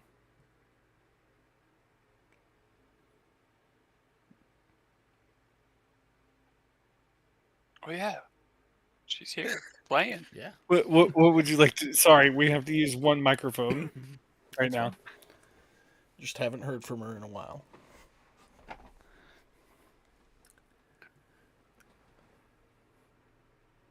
Could you use Discord He on your says she phone, followed. maybe? Well, they're sitting right next to each other sharing the computer, so using the one Yeah, in Discord is fine, but... He said Tika follows. Okay. Silt? I'm gonna post myself next to the door here. Okay. Yas is going to stay with you. What's Pan doing? I'm going to stay back. I have pissed off enough demons for one night. Fair enough. As you all kind of take in the room as you watch, as you move or stay wherever you're going, you've got the large braziers that I'm pinging right now. They all have embers in them, just enough to provide light, but not enough to really illuminate the room. These are the pedestals with the orange glowing crystal I described. The black marble statues adjacent. Dragon skulls. And each of these cages has some form of humanoid in it. Some playable race. They are all quiet, just sitting in the cage, like sulking. For those of you approaching across the room, when you get across the room, you'll note there's a stack of bones here, as well as some like comfortable rugs and pillows. Very like Arabic looking. The throne itself is about 5 feet up from the ground floor. Just steps leading up to it. And it has 4 purple crystals around it.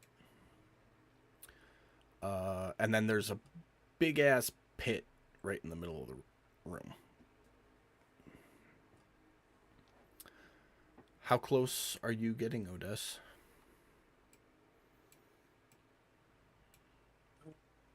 I'm assuming the movement is to scale, correct? Yeah. I mean, if he's like, what is that? Almost 200 feet away, probably.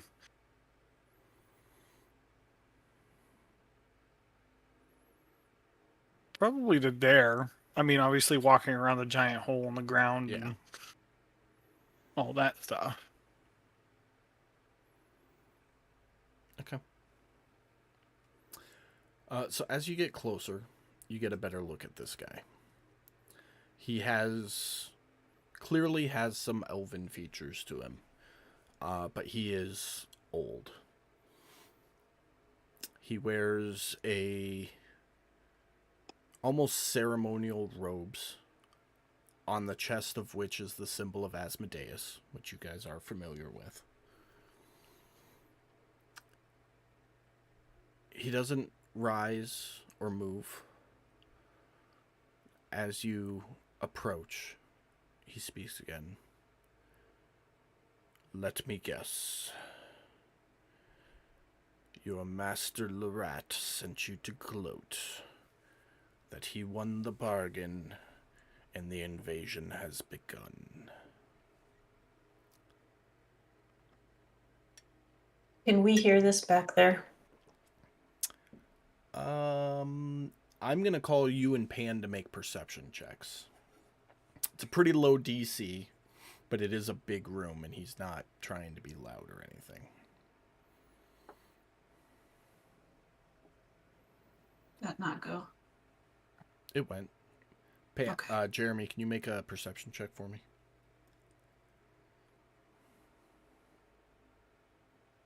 Above table, I'm just gonna put this out there. I know that name, and I hate this guy already. Mm-hmm. Okay, just as long as that's out there. Okay. Oh, you all instantly recognize the name Lorat, with the exception of Tika Tika. We do. Jeremy, you with us, bud?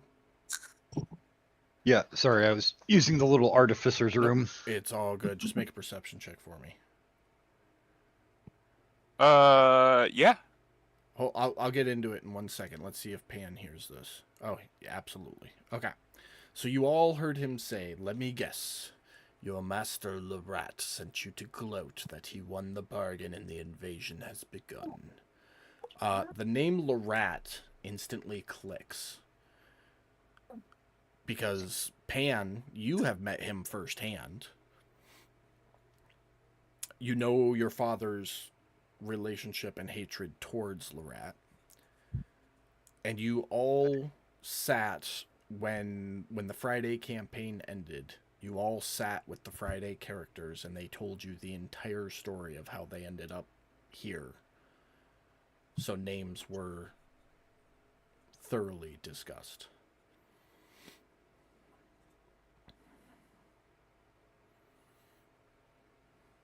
I'm gonna say above table. I'm not super familiar with who Lorat is, so if I say something wrong, please correct me. Were you around for the Astral Sea part of Friday's campaign? No, you were after that. No. Lorat was he's the one of the asshole warlocks trying to merge the worlds. Lorat was the Mhm. one that Fitz had the hard on for decapitating, and he kept not dying by various Yeah, means. I've killed him twice. Gotcha. Killed him twice. Quote, quote.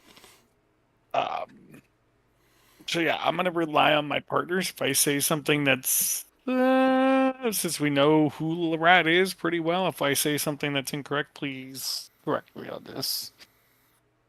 But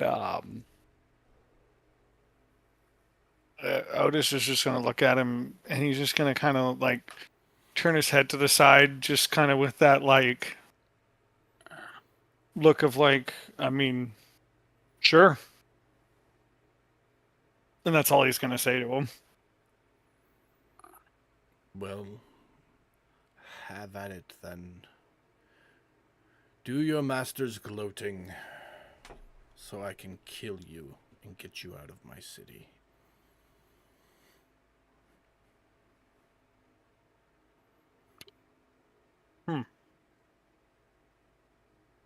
Well.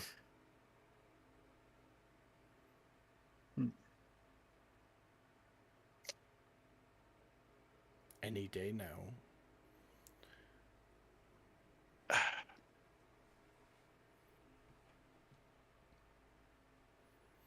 I'm sorry, guys. I don't really know where to go with this one. Is Odessa in game? Is he pausing? Yeah, for a moment, because for me personally, I don't know where to go with this one Yeah. for now. So take an above table moment with the rest of the party, fill in blanks, and then we'll pick it up again. Well, if Odessa is pausing for any appreciable amount of time and like if everybody's just standing, I guess I would take the initiative to cast fly on myself and fly up into that motherfucker's face and just try to intimidate him with an intimidation roll. Because you know what? Those were a lot of damn stairs. You don't make me climb stairs and then just threaten to kill us. Go ahead and set your movement. Well, I would go into the center first and then straight over. Okay. So OD above table, the warlocks were trying to get the crystals of power to essentially take all the different worlds, i.e., the Shadow Fae, Underworld, everywhere, and merge them all into one. Lorat was one of the wizards. Seraph was another wizard. There was Warlock, not wizard. or warlocks. Sorry, warlocks. Okay.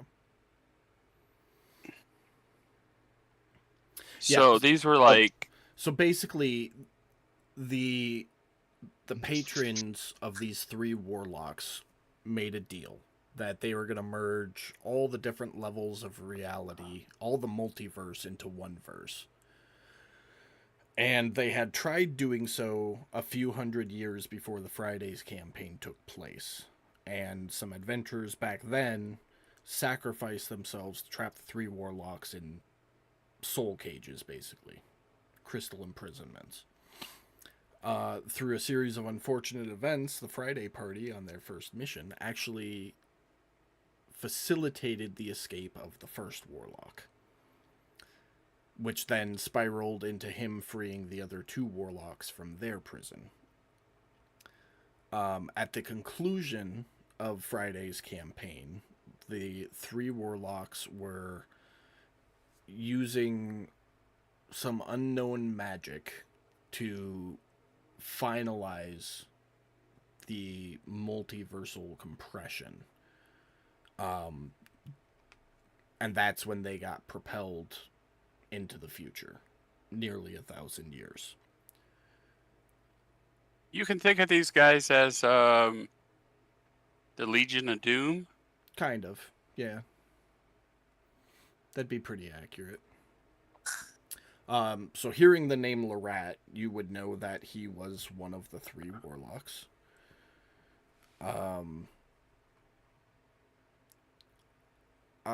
You guys aren't supposed to know this guy's name yet, by the way. So basically, when he said Lorat sent you to gloat, he essentially was telling you like, so the bet I made with Solomon Grundy didn't work out, or it didn't work out. So Solomon Grundy won. Now, go ahead, do your gloating. Yeah. So you guys have no idea who you're talking to right now, even though you can see his name. Yeah. And you know who he is. But he is under the impression that you guys work for Lorat. Does that kind of fill you in good enough, Brad? A little bit here and there. So I'm still trying to figure out where to go with this, but I have a question. With my perception roll, did it seem to me, because obviously I heard Lorat. Yeah. And just the way he was talking, does it seem like he harbors a great deal of anger towards Lorat? He definitely wasn't pleased with the fact that Lorat won the bet and got to run his invasion.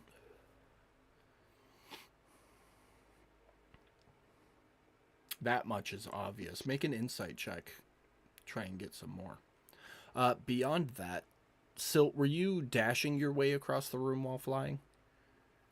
So 120 feet per second? I mean, I'd be trying to get up there as quick as I could. So, So fair to say you were using your action to dash up there? yeah. Okay.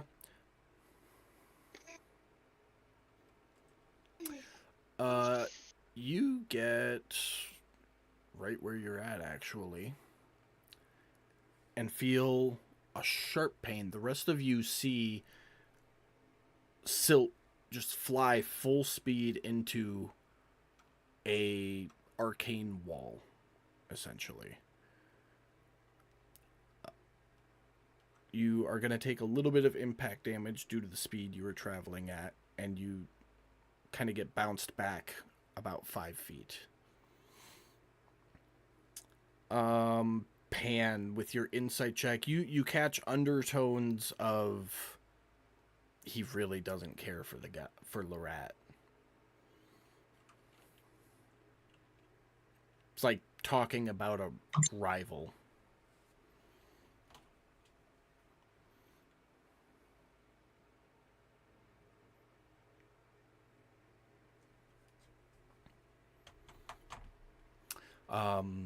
Having hit the force field Silt,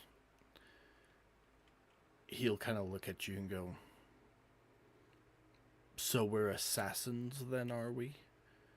You should know better than that. Your master should know better than that. Breaks every treaty we've ever had." And he raises his hand, and arcane energy starts to swirl in his fingertips. Anne's gonna yell at, hang on a second. I would also answer that. Because, no. So what do you say, Silt? I would just say, we're not here to kill you. And Lorat is not my master. But also, like, I would, whenever my next turn economy refreshes, I would. So you say that, and Pan yells out from the back of the room. And the arcane energy he has prepared in his hand, he just kind of like closes his hand into a fist, and it disappears. He goes, "Then I think you should explain yourselves a little better." Do you know where Lorat's at? Because I know a guy that really, really wants to make sure the killing sticks. Then you could have his section too. Little one, approach. You are so far away. I'll motion Sir Waddles forward.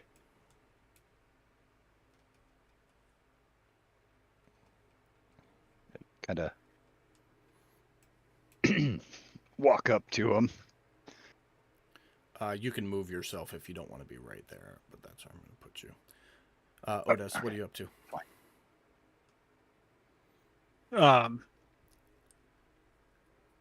Otis is gonna walk up behind Silt and agree and say that he's no master of any of ours. Then do explain why you carry his emblem. The emblem of his lord. I'm gonna take the emblem out and at this point toss it at the feet of whoever this guy is and tell him if he wants it, he can have it. I want it not. It means nothing to me. Means nothing to me. Took it off of some. Lorat's patron is that of the god Talos. You carry his symbol, which is why I summoned you here. I carry a symbol. Happens to be his symbol. To explain why you carry the emblem of Talos if you do not worship him. Yeah. Yeah, do you care to explain that, Odie? I mean, I was waiting Fair. for somebody to speak up on it. Fuck you, Pan. With the most love.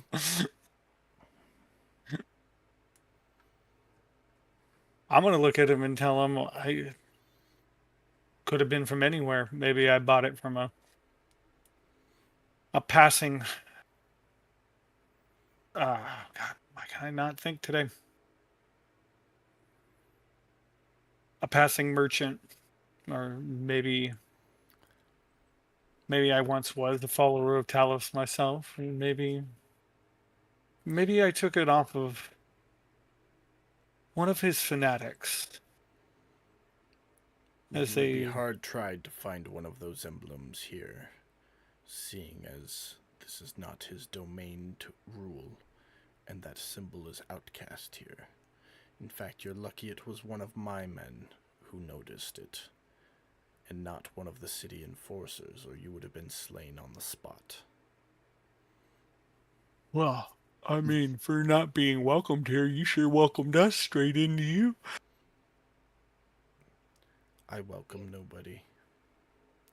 As your friend so eagerly found out as he gestures to you, Silt, I have enough protections. Excuse me. I worry not for 7 lowly mortals.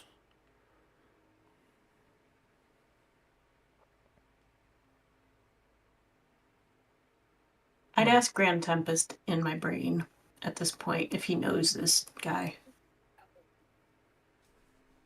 While they were having that conversation.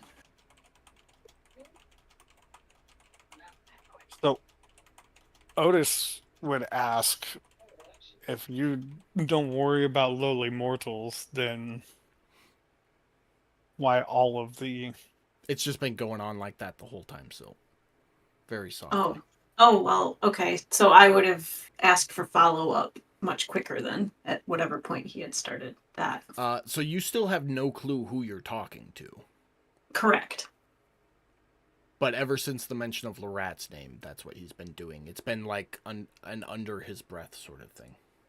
So he's not responding to my queries for further information? You can ask him. Whisper it and I'll respond if necessary. I'm sorry, Brad, go ahead. Otis would just say if he's not worried of lowly mortals, then why so much protection, Mr. Nobody? Because it's not just mortals that can get to me. You've been through the city. You've seen the legion of demons and fiends alike. If my eyes and ears tell the truth, I believe one of your friends had a close encounter with one of them. Not that that one in particular worries me, but if enough of them get riled up, try to take what isn't rightfully theirs, my defenses give me a pure moment to react.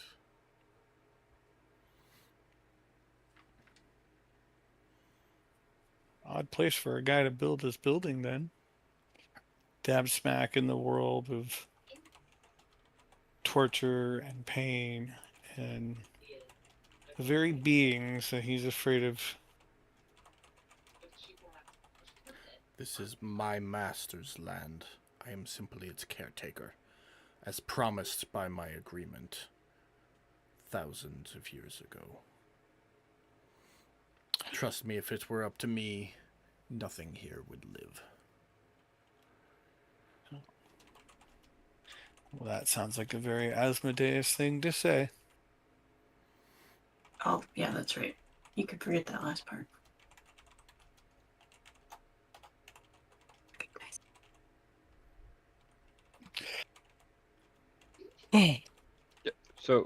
So do you know where the rat is? I would assume he is within his domain. Unless, of course, he's leading his assault forces himself. Last I heard from my spies, though, he found himself a new general. Maybe he trusts him. It does seem very rat-like to leave all that up to somebody else. Just collect the glory. I don't know. It's his domain, it's his war, it's his problem. I'm just pissed that he fucking beat my champion. You're a champion? Well, that was the bet. One-on-one combat for the rights of invasion. I lost. Well, my champion lost.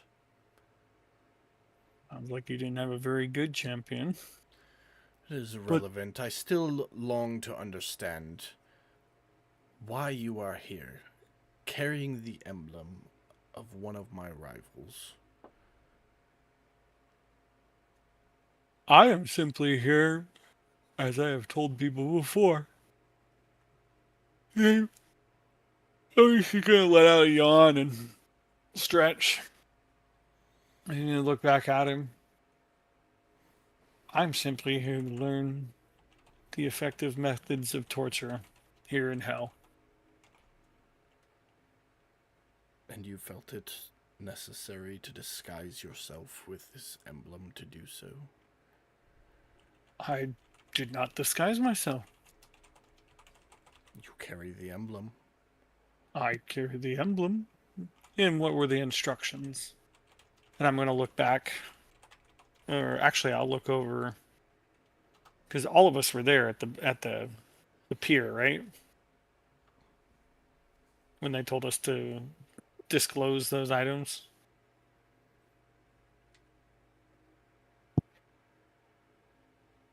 At some point, all right, so to move forward then, Otis would say, is it not standard practice for those who come into hell to disclose if they have any religious items or magic items that are powerful, if I recall that correctly? It is standard practice when traveling abroad to know the laws of the location you are traveling to. If you had done so, you would know that that emblem is illegal and punishable by death. That emblem suddenly lets out a loud fart. Oh, that's right. I heard He that. like looks at it in disgust. That's atrocious. I made it And do that's- that. So wait, I'm sorry, what was the last word that he said? Or the last phrase he said?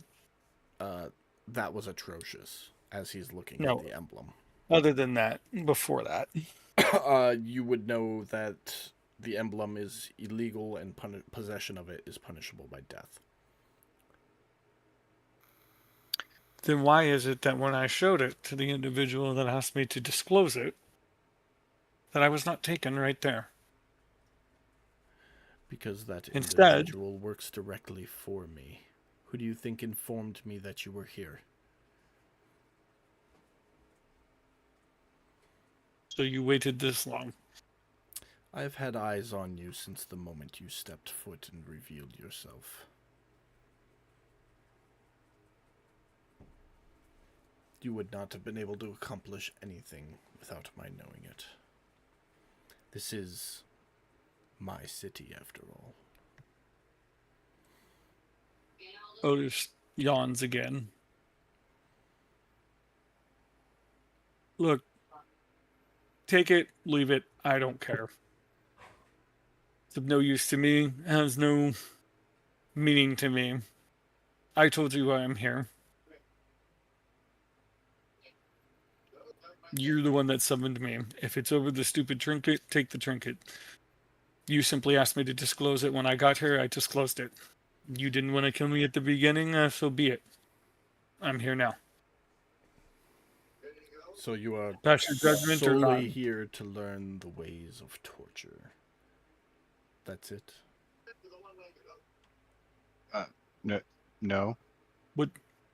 At this point, I'm going to speak up and I'm going to say quietly under my breath, Sarif, It's pronounced Sorov. Sorov. You I would would have known pronounce that. it correctly because, yeah. You know that. So you say that to me, correct? No, I say it to him. He kind of tilts his gaze towards you. Yes. I used him to get here. And who might you be? That doesn't matter. I believe introductions are appropriate. You know my name, but I know not yours. Fair's fair. I am called Silt in this world. In this world, what other worlds are they? Wouldn't you know? Of course I know. I was there at the convergence.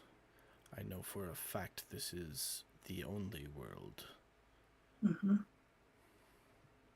Presently. Now, dear Silt, what use do you need for the guise of a son of Talos to get you into my presence? I'm here for a soul. There are many. You need not my attention for that. Simply the coin I'm here and a purchase. for a particular soul.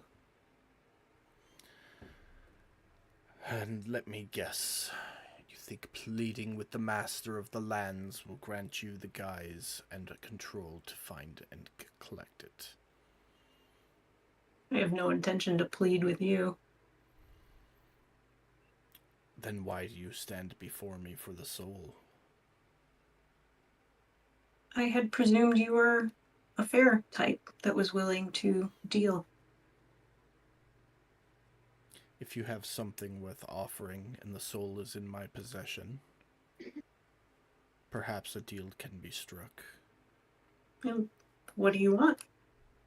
But that depends on the nature of the soul. And again, offers come first. Helps gauge how serious you are about the soul.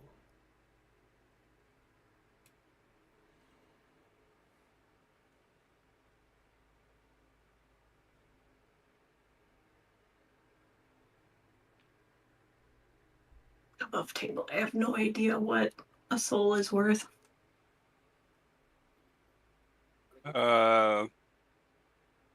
Doesn't have to be above table for that particular statement. Well, I mean, I wouldn't. Look, I don't know what this dude wants. Tika Tika. Hold on, Oh. Tika's got something. Tika Tika.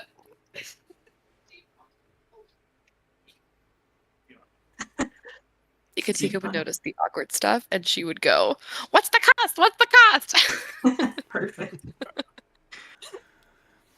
Mm, He kind of glance past you, Silt, at Tika Tika. Well, that is the question, my feathered friend. You know the soul you are after. You should know its value. And you should be able to make an equitable offer for it.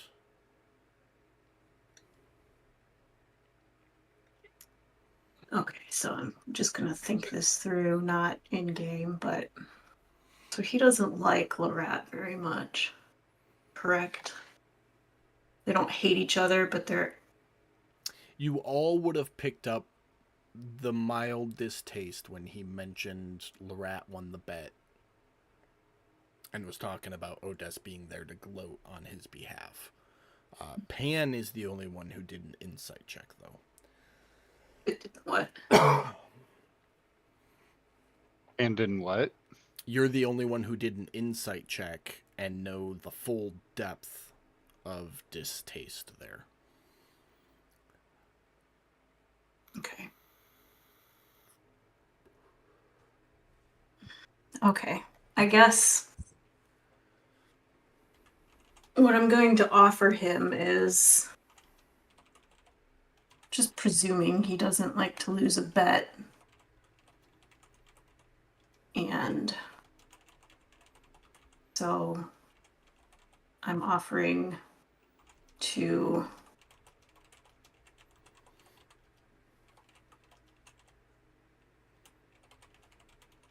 in a vague way.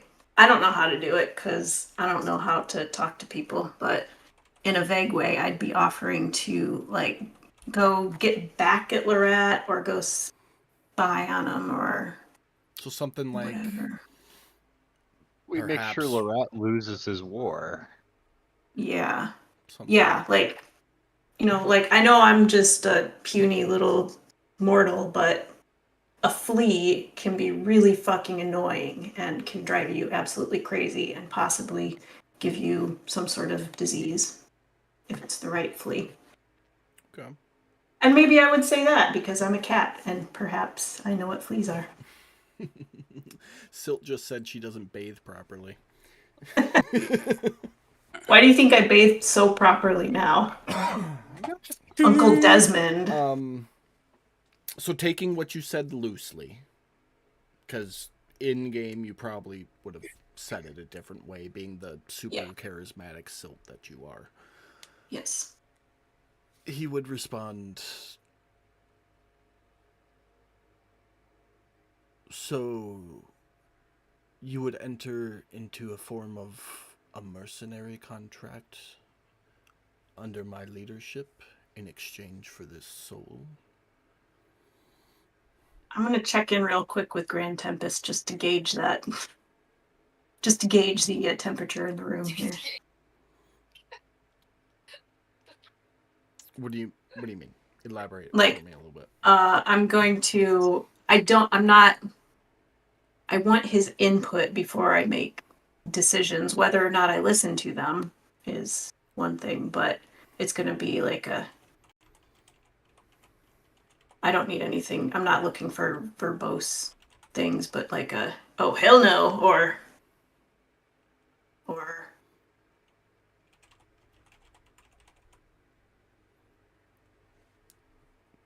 Hold on one second. My headset's dying. I gotta switch to the microphone. Can you guys still hear me all right? Yeah. Yep. Cutting out a little bit, but not I can't bad. hear you. Hold on.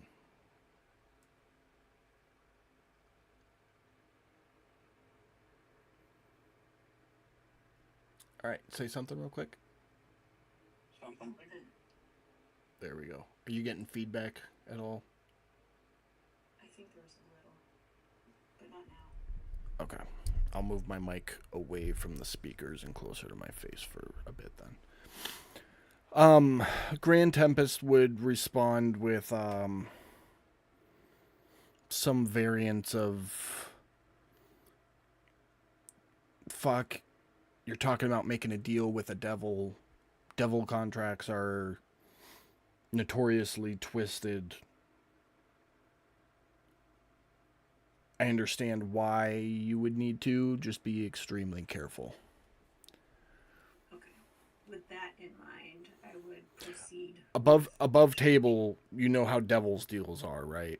Like there's clauses and sub-clauses and hidden tricks and meanings, and it's very much a read the fine print situation on any deal you make with anybody.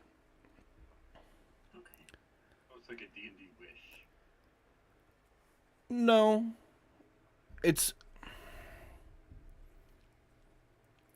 just a read the contract.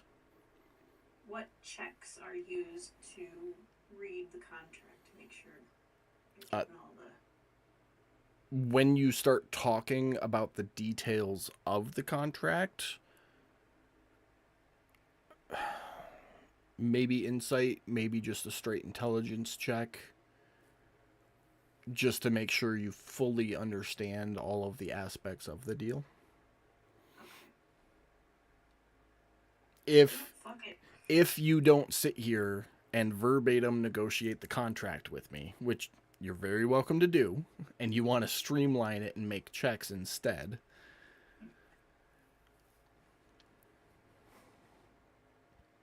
that would be how we would go about it. Okay. Yeah, I feel like I'd probably roll higher than I would be able to use my brain after like a week of not sleeping very well. So. Okay.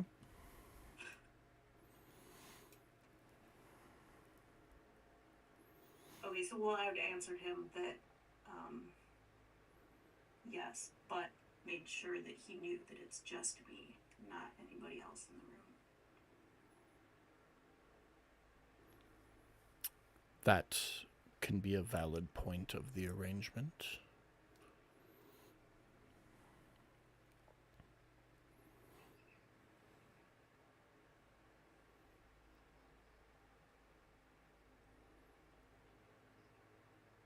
Am I waiting for him to agree to it?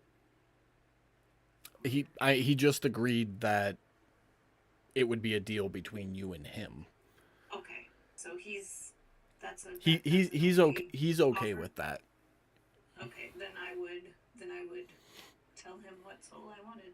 I would say. What's her name? What's her full name?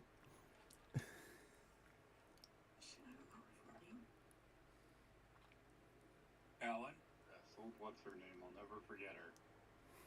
Well, I know her first name. The CL Ranger known as Gallon? Becca, did you ever tell Gallon's full name to everybody? It was Nope. never up there, so I presume not. Becca says nobody asked. Okay. Some friends, right? Okay. So you give the name Gallon. I heard you say that, and I was like, yeah, I died for them. Don't even know my full name, man. Well, maybe some people would prefer to have their full names not known, and that's the more friendly thing. Presumption I made. So you say the name. He goes, a moment. And he closes his eyes and leans his head back.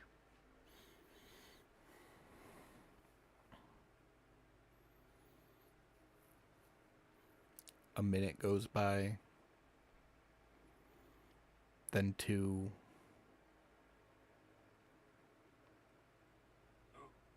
Oni, you performed last rites for Gallon, right? I did. And you're pretty close with her. Is there a chance you would have known her full name? I would not. That was not a conversation that her and I ever had. Okay.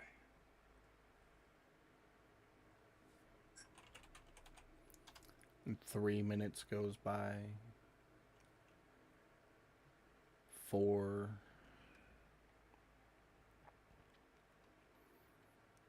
7. I'm going to land so I don't unceremoniously drop out of the sky. Okay.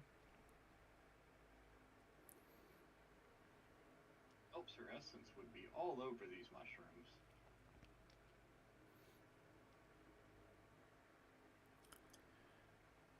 About 15 minutes passes. He opens his eyes and lifts his head up.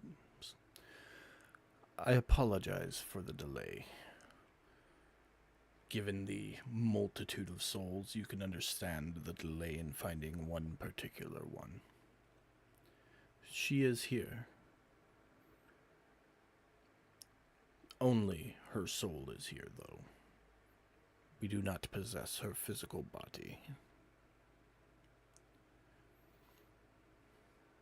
Correct. It would appear she made a sacrificial...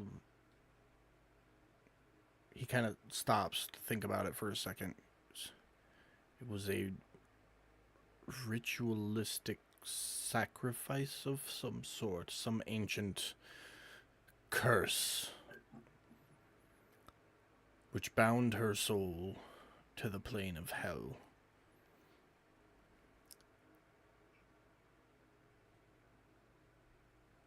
When her soul arrived, it was distributed in accordance with our laws, and is now in possession of one of our torturers. By law, I cannot take the soul from him, which means you will have 2 options. Yes, little one? but you'll give us the name of the person we can kill for it? I will do you one better. He's on his way here as we speak. I have never had a murder victim bring themselves before. That is awesome. I will warn you now. Do not murder him for the soul. It will violate our laws, and your life will be forfeit. Turns back to you, Silt. It will be at your discretion. You may bargain him for the soul. You may challenge him for the soul. You may... I don't know. Really, those are your only two options. Look, I might challenge for the last soul at somebody else's turn. Well, this agreement is between me and Silt, which means Silt must be the one to proceed. While he's on his way, how about you and I work out the finer details of our arrangement? I believe our arrangement was for the soul. And if I'm not mistaken, I am facilitating your collection of the soul. Correct. Which means you will still have to hold up your end of our agreement. If I leave here with the soul. Well, let's get into the nitty-gritty of the details. Do you want to talk it out, Katie, or do you want to just roll? I don't know. What do you think? What do you think, gang? I will say we will discuss the fine points of the contract, like the major points of the contract. Your role, I'm going to have you roll no matter what, but we'll discuss like the main points. If you want to discuss some of the minor points, we can. Otherwise, you can roll for them, just to make sure you're not getting fucked over by some loophole, basically. And that's... I'd go over the details. That's the big thing, is your roles are going to be catching those little wording things that would be a loophole for him to fuck around with the contract, basically. So if you roll really good, you catch all of them. If you roll okay, there might be one or two you have to work around. If you roll shitty, you might have to jump through a lot of hoops later on. Yeah. Okay. I don't know. I guess we can. I hate to take up a bunch of time talking through stuff, but. Well, I will tell you right away that the main points of the contract, as you suggested, is he wants you to disrupt his invasion. Sounds fun.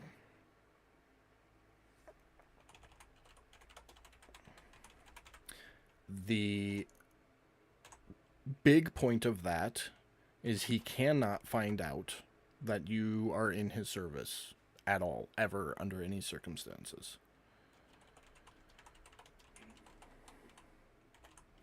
Because that would violate treaty agreements. You can't kill him, because he wants him to live with the misery of losing.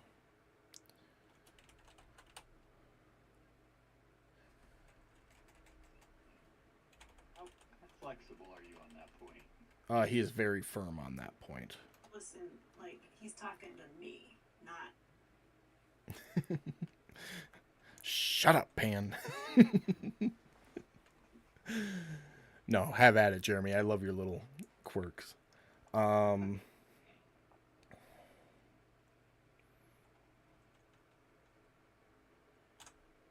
the invasion has to fail. Okay. Invasion of what? Are you asking? In-game? No, well, I mean, if it's said out loud, then yeah.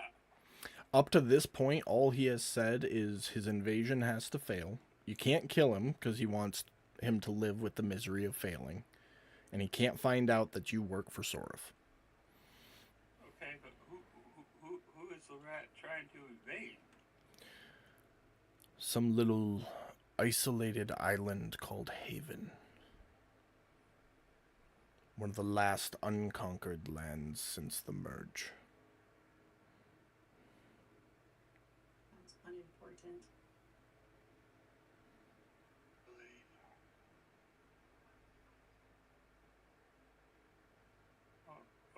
Okay. So in game above table, you all just found out that he's invading home, Yeah. which you all kind of knew already. But I thought maybe we could be parallel here for a while. Which is why I'm making a deal with the devil. Yeah, now when you say she can't kill the rat, but like the general, any of his commanders, anything like that, we can freely slaughter, skin, and hang on the wall? do whatever you wish with his followers. He has to live.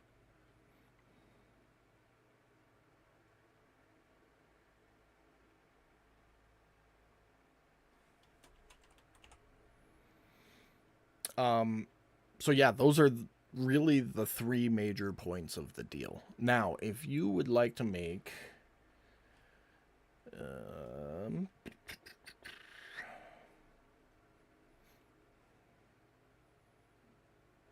insight is for discerning a person's mood and intentions.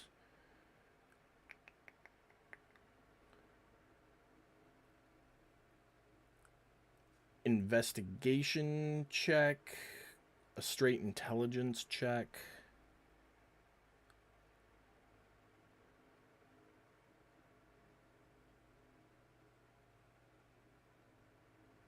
Yeah, something. Go ahead. With help, will she be able to roll with advantage on that? Yeah. With my lawyers? Yeah.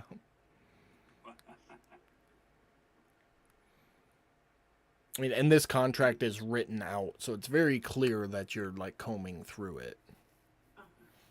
So is that a choice between the two? Is that what you're saying? Because it's Yeah. 6 of one, 5 of the other. Investigation, straight intelligence, or straight wisdom check. Okay. One of the three. And I'm going to have you roll in the tower. Okay. With advantage, because I'm sure other people are helping. Here we go.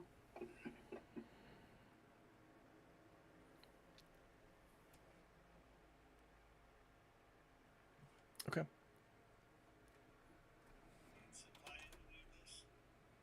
Speak into the microphone, please. Would guidance apply to any of this? It could. You could definitely slap her with some guidance as she goes to read. So, Katie, D4 in the tower.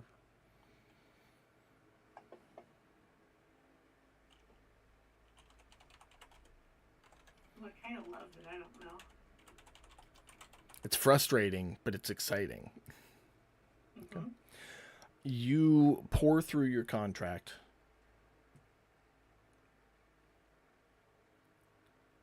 And you point out a couple of things. Like, I don't like the wording on this. Kind of leaves it open to interpretation. And he revises it so it's more clear.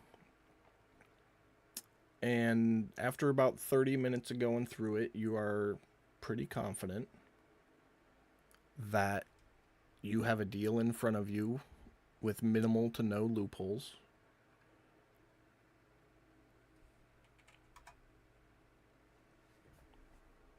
In exchange for facilitating the leaving of Gallon's Soul, with Gallon's Soul. And there is a clause in there that the contract is void and void if you do not leave with her soul. Okay, that was what. Yeah, because you had mentioned that. Yeah. Okay. Well, would I know if you are supposed to sign these things with blood, or does ink work? Let's go with blood. Then I would take my silvered claw, sign away. As soon as you sign it, it kind of like flutters back to Soruf, and he makes a quill appear out of thin air, and he stabs it into the top of his hand and signs it as well. Rolls it up, places it in a little holder on the side of his throne, and as he places it, you can see he's got a number of other rolled parchments there. He goes, "I'm glad we have a deal. Now for the entertaining part. And you hear the door open at the far end of the chamber. In walks a demon.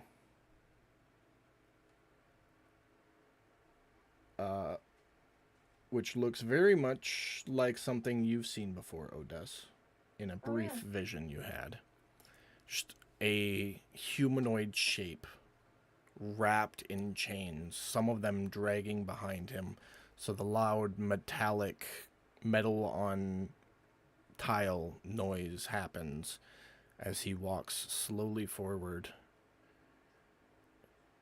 kneels, and says, "You summoned me, my master." And that's where we're going to end tonight's episode. I know. 9 minutes left. We're not going to get into a second contract negotiation. So, in that 9 minutes, I would say that you would have had enough conversation with Sorif to know, you know, you can bargain for Galen's soul, or you can challenge him for it.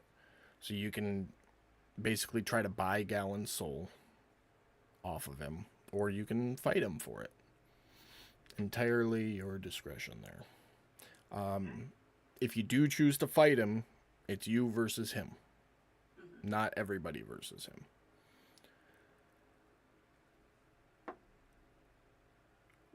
Yeah.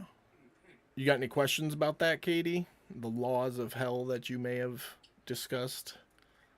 Nah, we'll take our bumps as they come up later. Okay. Figure it out. Just making deals left and right. I love it. Yeah, why not? All right.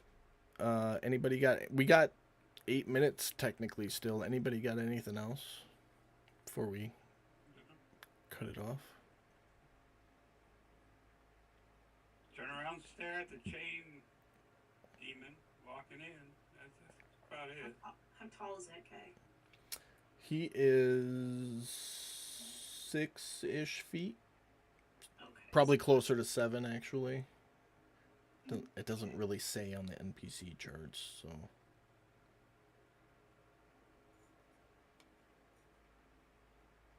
Yeah, somewhere between 6 and 7 feet is a notable figure in the crowd. Yeah, fair. So, all right. Well, thank everybody for coming to watch the stream tonight. We appreciate you as always, and we will see you back here next week, hopefully for Waters of the Deep. If not, another episode of the Golden Years.